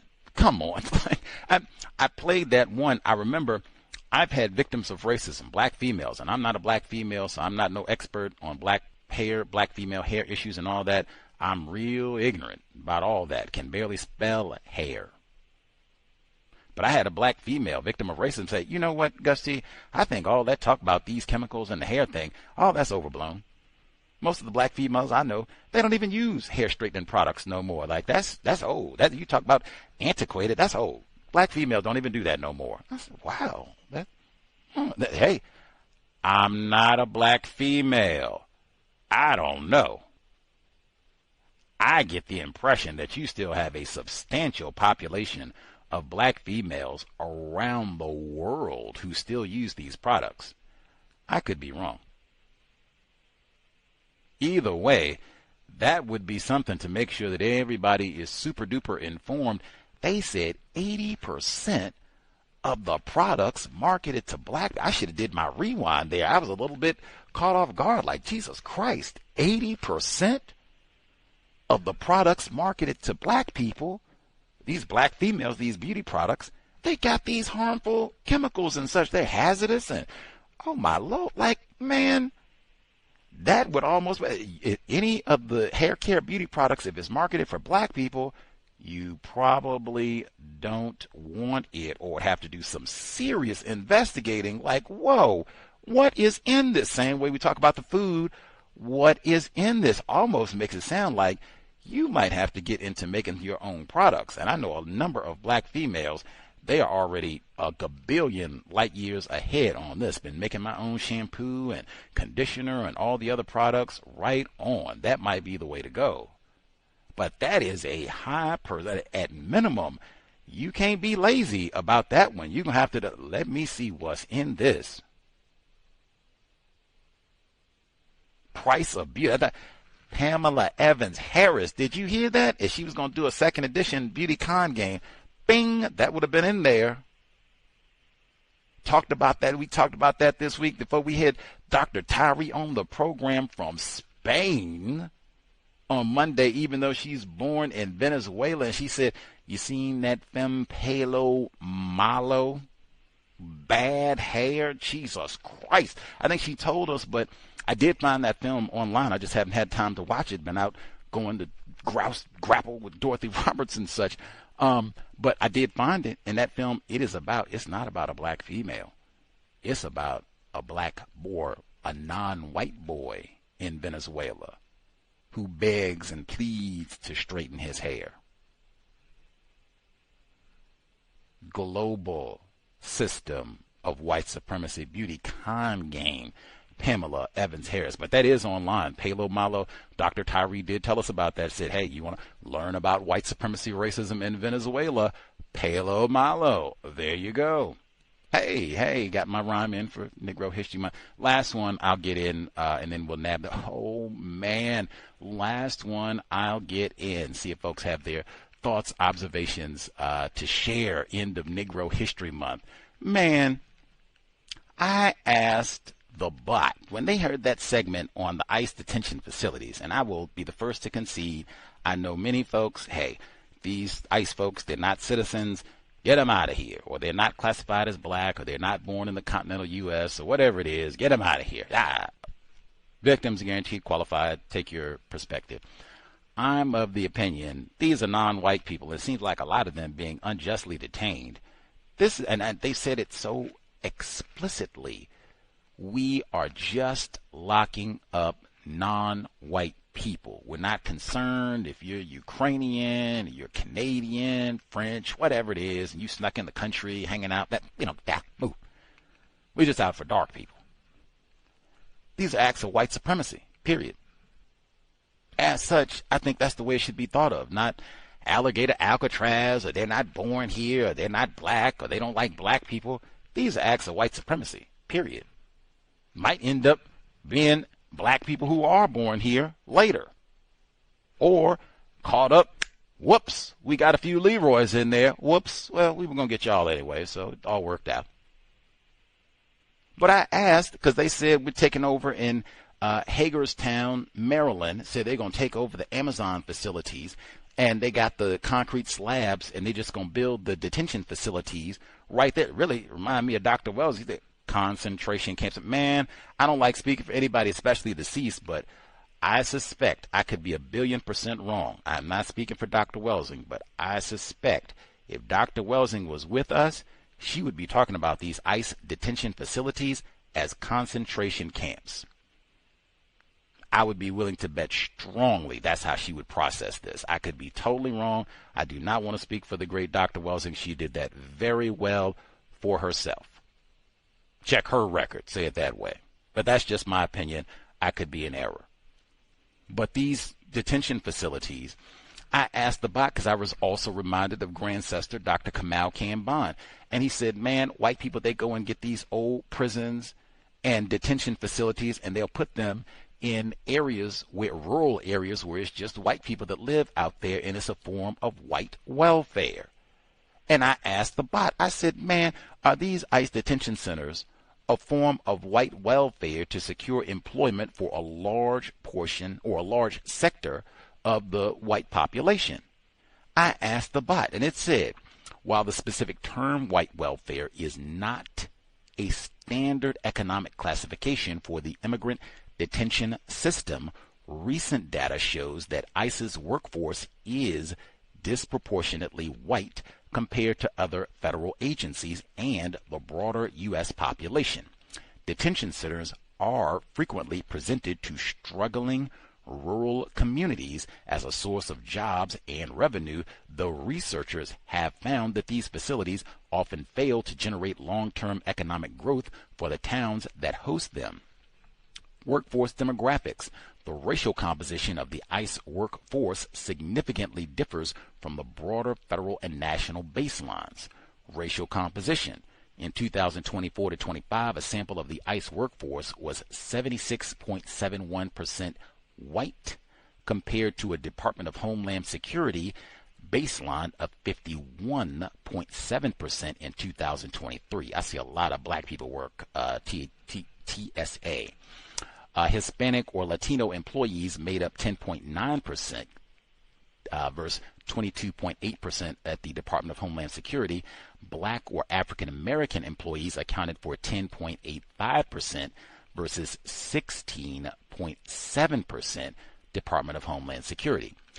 Recruitment strategies: ICE has utilized significant financial incentives to attract new personnel, including $50,000 signing bonuses for a cohort branded as Homeland Defenders. This branding strategy has been noted to resonate primarily with white males from suburban and ex-urban areas. And it goes on to give a little bit more information about that, but all of it seems to suggest Dr. Cambon's term would apply based on evidence.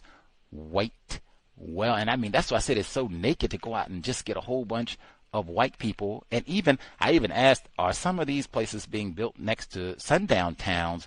Some of them, yes.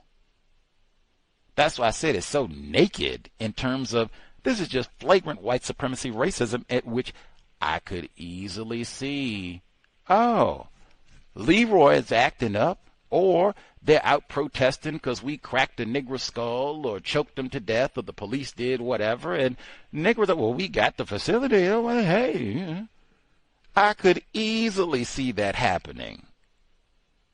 That's just my view. I could be in error. I do know lots of folks say these folks don't like black people, so, get them on out of here. I'll help you round them up. Victims guaranteed qualified. Might be us tomorrow. Let's see. Folks who dialed in, retired firefighter in Florida, star 61 for folks, the number 720-716-7300, the code 564943 pound. Press star 61 if you would like to participate. Retired firefighter in Florida should be with us. Nab other hands. Greetings, everyone. I noticed several accounts regarding racism, white supremacy, but I decided to get the ones that were close to me, starting with Miss Anna Giza. I think that's the pronunciation of her last name, Giza. She is a killer. The weapon that she used was her automobile, white female, was about to be put under arrest for some kind of crime that she committed. She basically ran into both of the law enforcement officers' vehicles and took off in a high-speed chase on the expressway, and in turn, by law enforcement using I can't remember the name of the maneuver that they used to knock the person out of control that they're chasing. But that's what they used on her, and in turn, her automobile killed a person in another car. The issue with that, as a white female, as you know, that there were several non-white black people who were shot, and in one case, I know definitely was shot to death, and didn't even get out of the parking lot that they were in. That was the case of a black female. She didn't even get out of the parking lot for quote unquote reportedly stealing some liquor out of a liquor store. I think that's what it was. and the black male that was shot. And law enforcement is not trained to shoot somebody in the leg. They're trained to shoot to kill. And the black male who was shot driving to park at a concert, fortunately, he was just wounded. But this white woman is alive and well, and she's under arrest, but she's alive and well. I just put it that way.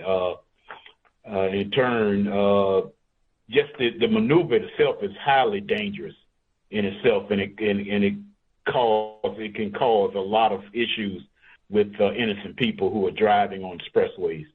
I wouldn't recommend it for the most part. Anyway, the next case is somebody that I was used to reporting on, and I found out this a couple of days ago. The sheriff of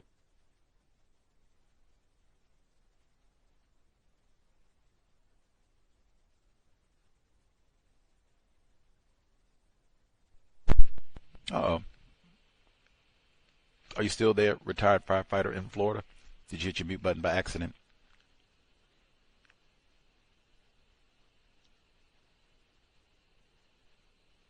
Not hearing you, retired firefighter in Florida. Let's see. Are you able to hear me? Retired firefighter? Let's see. I'm going to just press your mute button real quick because we're not hearing you right now for some reason. I don't know if it's just me. Let's see. Okay. Let's try it again. Let's see. Did you hit your mute button maybe or lose signal? Let's see. Still not hearing you. How about Yep, still not hearing you. If you hang up, dial back in, and I'll see, because we lost you right when you went into the sheriff, where you said you have reported on before. That's where we lost you at. So if you want to hang up and dial us right back in, and we'll see if we can pick up. But yeah, still not hearing. I'll hang your line up, and you can just dial us right back in. Dial us right back in, because I'm not hearing anything on your line. We'll give a second or two so we can pick back up there. I'm not sure. Hopefully, let me play a quick sound effect, just to make sure I didn't lose my audio here, because I was hearing them fine until a moment or so ago. Let's see.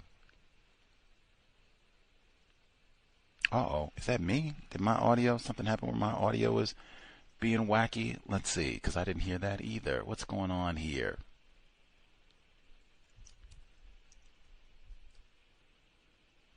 Maybe that was me. That's wacky. That's wacky.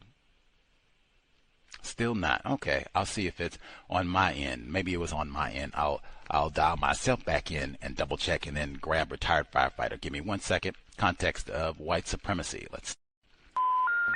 Okay, let's see. Retired firefighter *61. It might have been my audio that was acting goofy. Like, that's crazy. Let me make sure. Or I guess not crazy, to be expected, but still, like, I can't believe. Let's see. Make sure I got the. Okay, got that. Boom. Let's see. Retired firefighter of the week. Okay. Let's see. Let's see if we can hear you. Can I be heard? Gotcha. That might have been my audio being goofy, because I couldn't hear the sound effect either. But either way, I guess I couldn't hear you when you went to. We're accustomed to you reporting on the sheriff, and then I guess I lost it. So if you could pick it back up from there, please, sir. Sorry. Okay. Well, you were right for hitting the cowbell. Back to Mr. Gregory Tony. He was at some sort of meeting, and he mentioned about, it's almost like with him, it almost sounds like he brags that he has fired over 200 employees in his 7 years. And it was reported by the news that he added on one more employee to his list, and that was Colonel Nicole Anderson. She holds a position that is called the undersheriff, which means that she was second in command. On a brief phone call, he fired her. Miss Anderson was a 30-year employee, started on road patrol, working her way up, becoming the first African-American woman in the department to achieve one of the highest ranks in its history, and replaced by Colonel Steve Robeson, which is a white male, will be taking her place. Word has it that Anderson was reported to be challenging Tony for BSO sheriff, for the BSO sheriff position. That position is the electoral position now, same as in Miami-Dade County. They've also went to the sheriff stage of things, and it's an elected position now. And that may be his reason on why he fired her, because she was going to run in opposition of him, challenging him for that particular job. I don't see where that's a reason for firing somebody, but I could be wrong. But anyway, that's my report on this week. Thanks for listening. Much obliged. Retired firefighter in Florida. The report, Anna Giza, I guess is her name, Giza, the Miami Herald. This is from today. Judge hands down $3.5 million bond for a white woman charged in fatal turnpike case. I'm not reading the full thing, just the last little bit of it. It reads, Giza raced ahead of authorities, weaving in and out of traffic, driving on the turnpike shoulder to evade deputies. Florida Highway Patrol joined in the pursuit. BSO K-9 Deputy Wingert initially attempted a PIT maneuver, or precision immobilization technique, a controversial police tactic where the officer pushes the rear end sideways of a vehicle being chased, forcing the vehicle to spin and stop in the southbound lanes near the Sunrise Boulevard exit. He decided not to do it due to concerns about traffic conditions during rush hour. Almost immediately after, Florida Highway Patrol Trooper Major conducted a PIT maneuver. The stolen truck hit the right shoulder wall of the highway and rammed into a black Nissan Altima that had pulled onto the shoulder.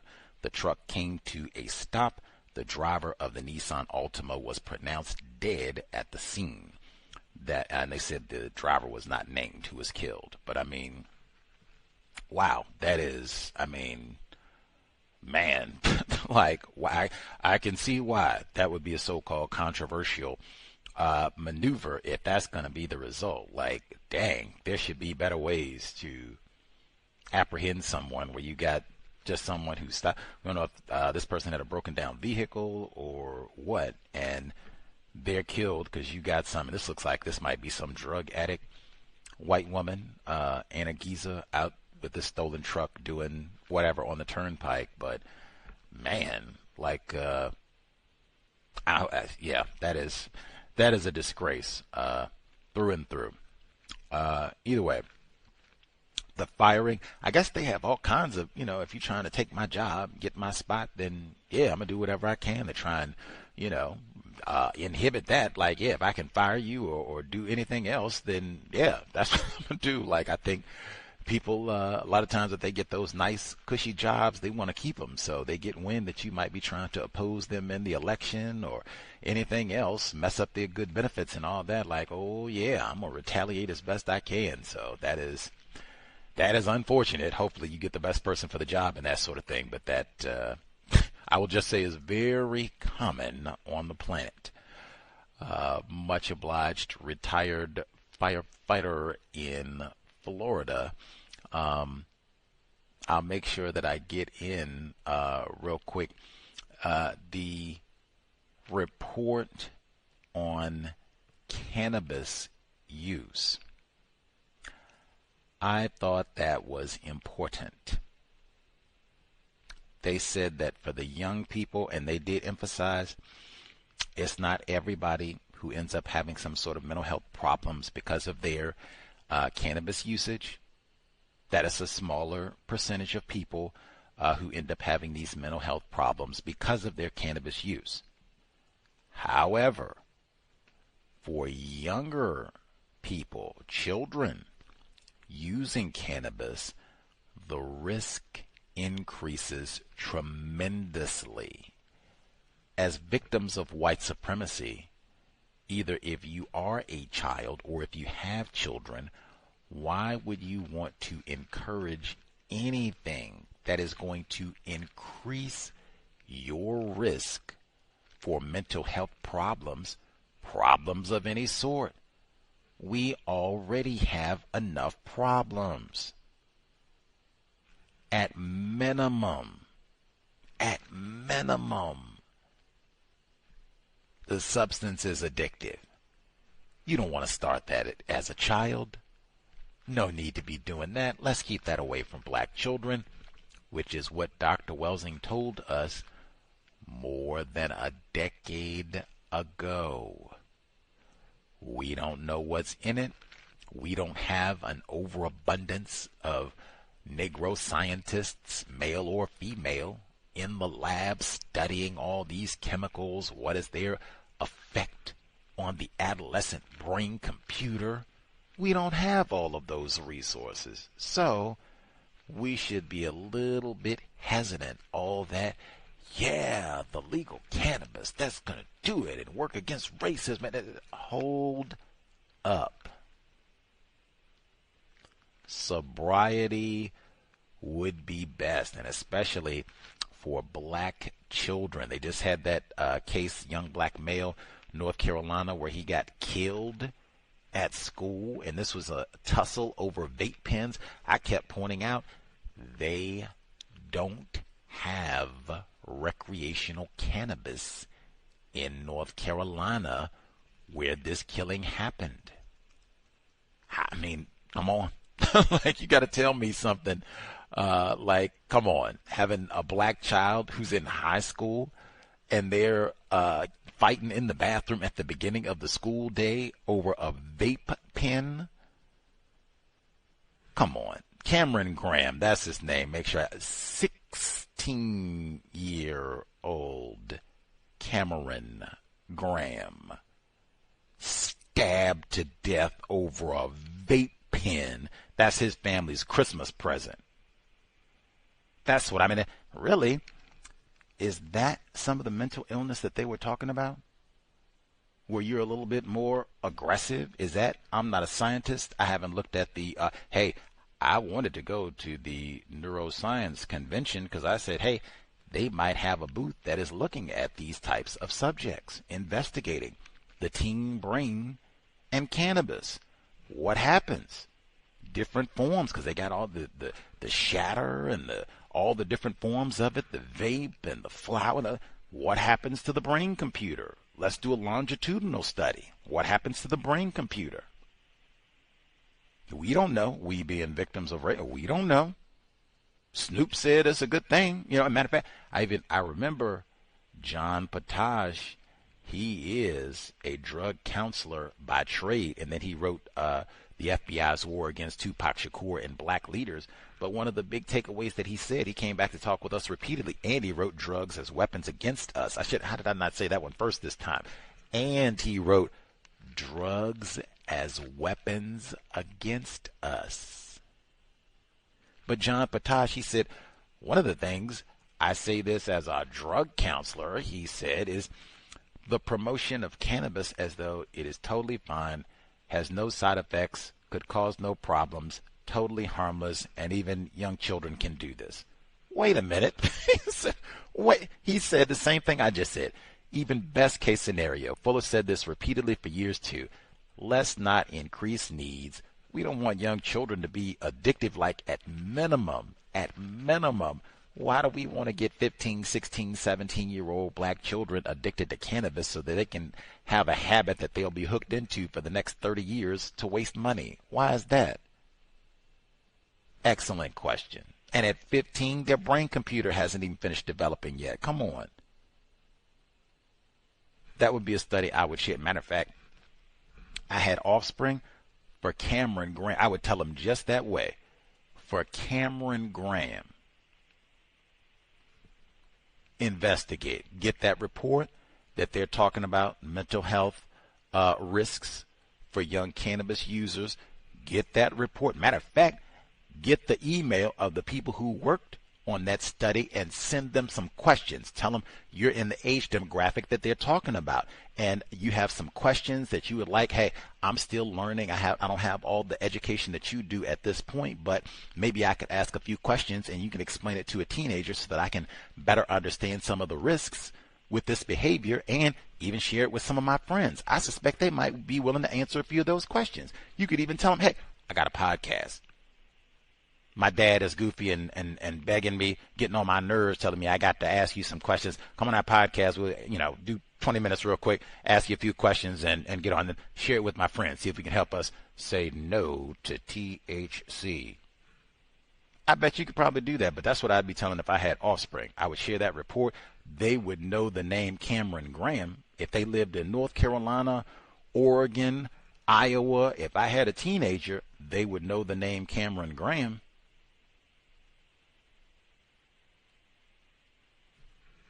Talk to your children about all that ganja reefer madness, since it's supposed to be great and it has become so prolific. Make sure you talk to them about that on a regular basis. See what's going on at their school and what have you. Remember, Bay Area mom told us they had some of the children, they were afraid of going to the high school. Part of it seemed like they got the cannabis use was so bad they had to put sensors in the bathroom. I said, what? I didn't. Did I hear that correctly? Maybe I wasn't paying attention. You didn't just say that they got the sensors in the bathroom at the middle school. That's like 12. Yep. Gus T, you was listening right that time. That one time. Yes, you was listening right. And yes, they got the sensors at the middle school.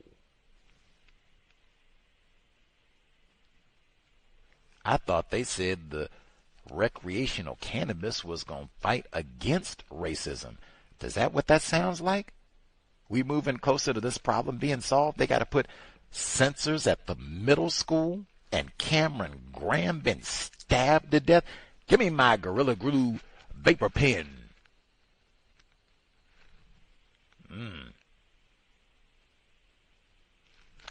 Okay. Any hoodles. We will be here on Friday. Dr. Colin Anthony Beckles, Pan-African Sites of Resistance, third installment. I did not grasp, I guess, fully that this is a study of racism against black bookstores throughout the world. Apparently, the police repression against black bookstores is global. That would be another reason reading is more important than watching television, even bad books, although I try to avoid those. If anybody gets an opportunity to see the 48 Hours series, I guess especially if you like what I was going to say, if you listen to the podcast, the 9 episodes or whatever it is that I did covering the trial, I reckon, yeah, I guess that counts. But I guess especially if you watch the trial, because then you got to see it all. You're not just getting somebody else's secondhand interpretation of the events. You got to see it for yourself. You got to see the testimony, so you know what evidence, what testimony you thought was important in terms of how you would have, made a decision about his guilt or innocence in the trial.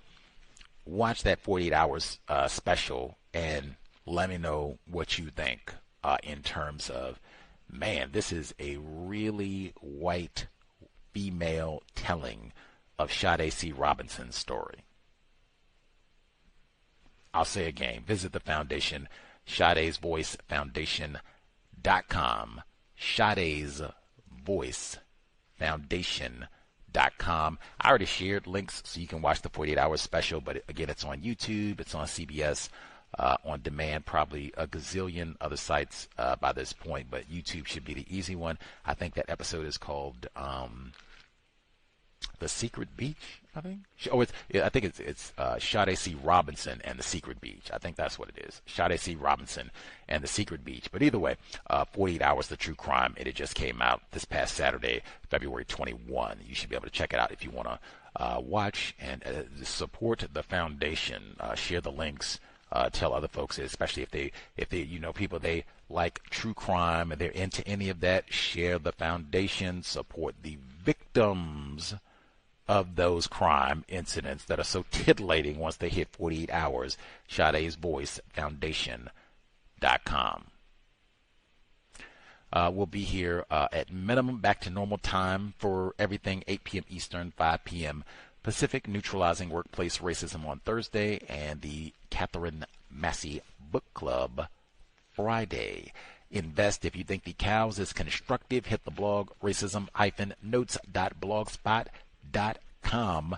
racism-notes.blogspot.com. PayPal button in the top right corner. You'll see the links for PayPal, Cash App, Venmo. Top right. Huge gratitude for all of the investors who kept us on the air for 17 years. Hopefully worthy of your time and energy. Just since I said there are better documentaries, the documentary that came out before the trial is substantially better than the 48 Hours segment, which I guess in one sense is appalling because there's more material, they had more time, they have a big budget, all of that, so there's no excuse. And they've been doing 48 Hours has been in existence for a long time. No excuse, really, in my opinion, unless this is what they wanted to produce. White woman story. But the better documentary at this point is Hometown Tragedy, Finding Justice for Sade Robinson. I think Sheena Scarborough, I had talked this into existence before, but I had told her she should do a documentary. That way she can do it the correct way in telling Sade's story. But at least for right now, the better documentary is Hometown Tragedy, Finding Justice for Sade Robinson. That documentary, they mention racism in Milwaukee, which is a big part of this crime. They mention Jeffrey Dahmer, which is a big part of this crime, and the greater Milwaukee context. It's not dominated by white women. You get to see a lot of black people, which is what it should be for this case. Sade's Voice Foundation.com. Sade's Voice Foundation.com. Creator, we ask that you remind us sobriety would be best. If nothing else, that is something to model for black children. I'm not out here toot-tooting on the cigarettes. I'm not out here toot-tooting on the wacky reefer. I'm not out here with shot in each hand. I got the tequila and my mad dog. I am preserving my brain computer. Have a good memory. Be healthy, active. I can be Joanne Bland, have my mental faculties and what have you. Say, hey, I'm going to do everything that I can. See if I can make it past 72. Race soldiers might have something else in mind for me. No, they plan, you're going to be out of here at 50. Not even D'Angelo type thing. 51, you lucky. Chadwick Boseman, you're lucky. You get to 44. That's what they got in mind. I'm going to do my best, take care of myself. See, I'm going to get up there, get to 72 like Miss Bland. I said, I'm going to see if I can get me another 10, 20 years. Healthy years, too, where I got my faculties, can move around, all that good stuff. Sobriety would be best as victims of white supremacy. Let's keep the little bit of brains that we got. Creator, we ask that you remind us. We do not need to find a white person. We do not need to find a white person. We do not need to find a good white person. We need to stop saying not all white people are racist. Did y'all hear when we had Dr. Smith on the program this past Sunday from Brisbane, Australia? And I said, man, Dr. Smith, based on the passage in your book, Jim Crow and the Asylum, and you talking about you being a white person that wrote this book, you made it seem like all white peoples is racist. She didn't answer my question. I had to walk that thing back. I said, Dr. Smith, you didn't answer my question. I said, it sounds like you said, is all white people racist? That was last Sunday, our guest from Australia. That's what we did for Black History Month. Sunday, guest from Australia. Monday, guest from Venezuela. Born in Venezuela, but she joined us live from Spain. That's been on my brain computer since Monday as well. Dr. Tyree told us racism in Venezuela is so bad, you can't talk about racism. She had to move to the other side of the world.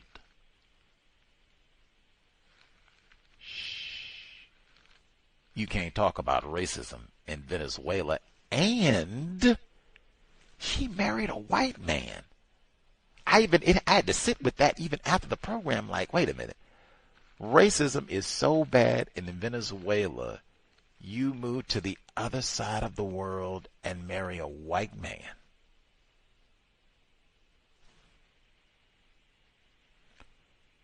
Wow.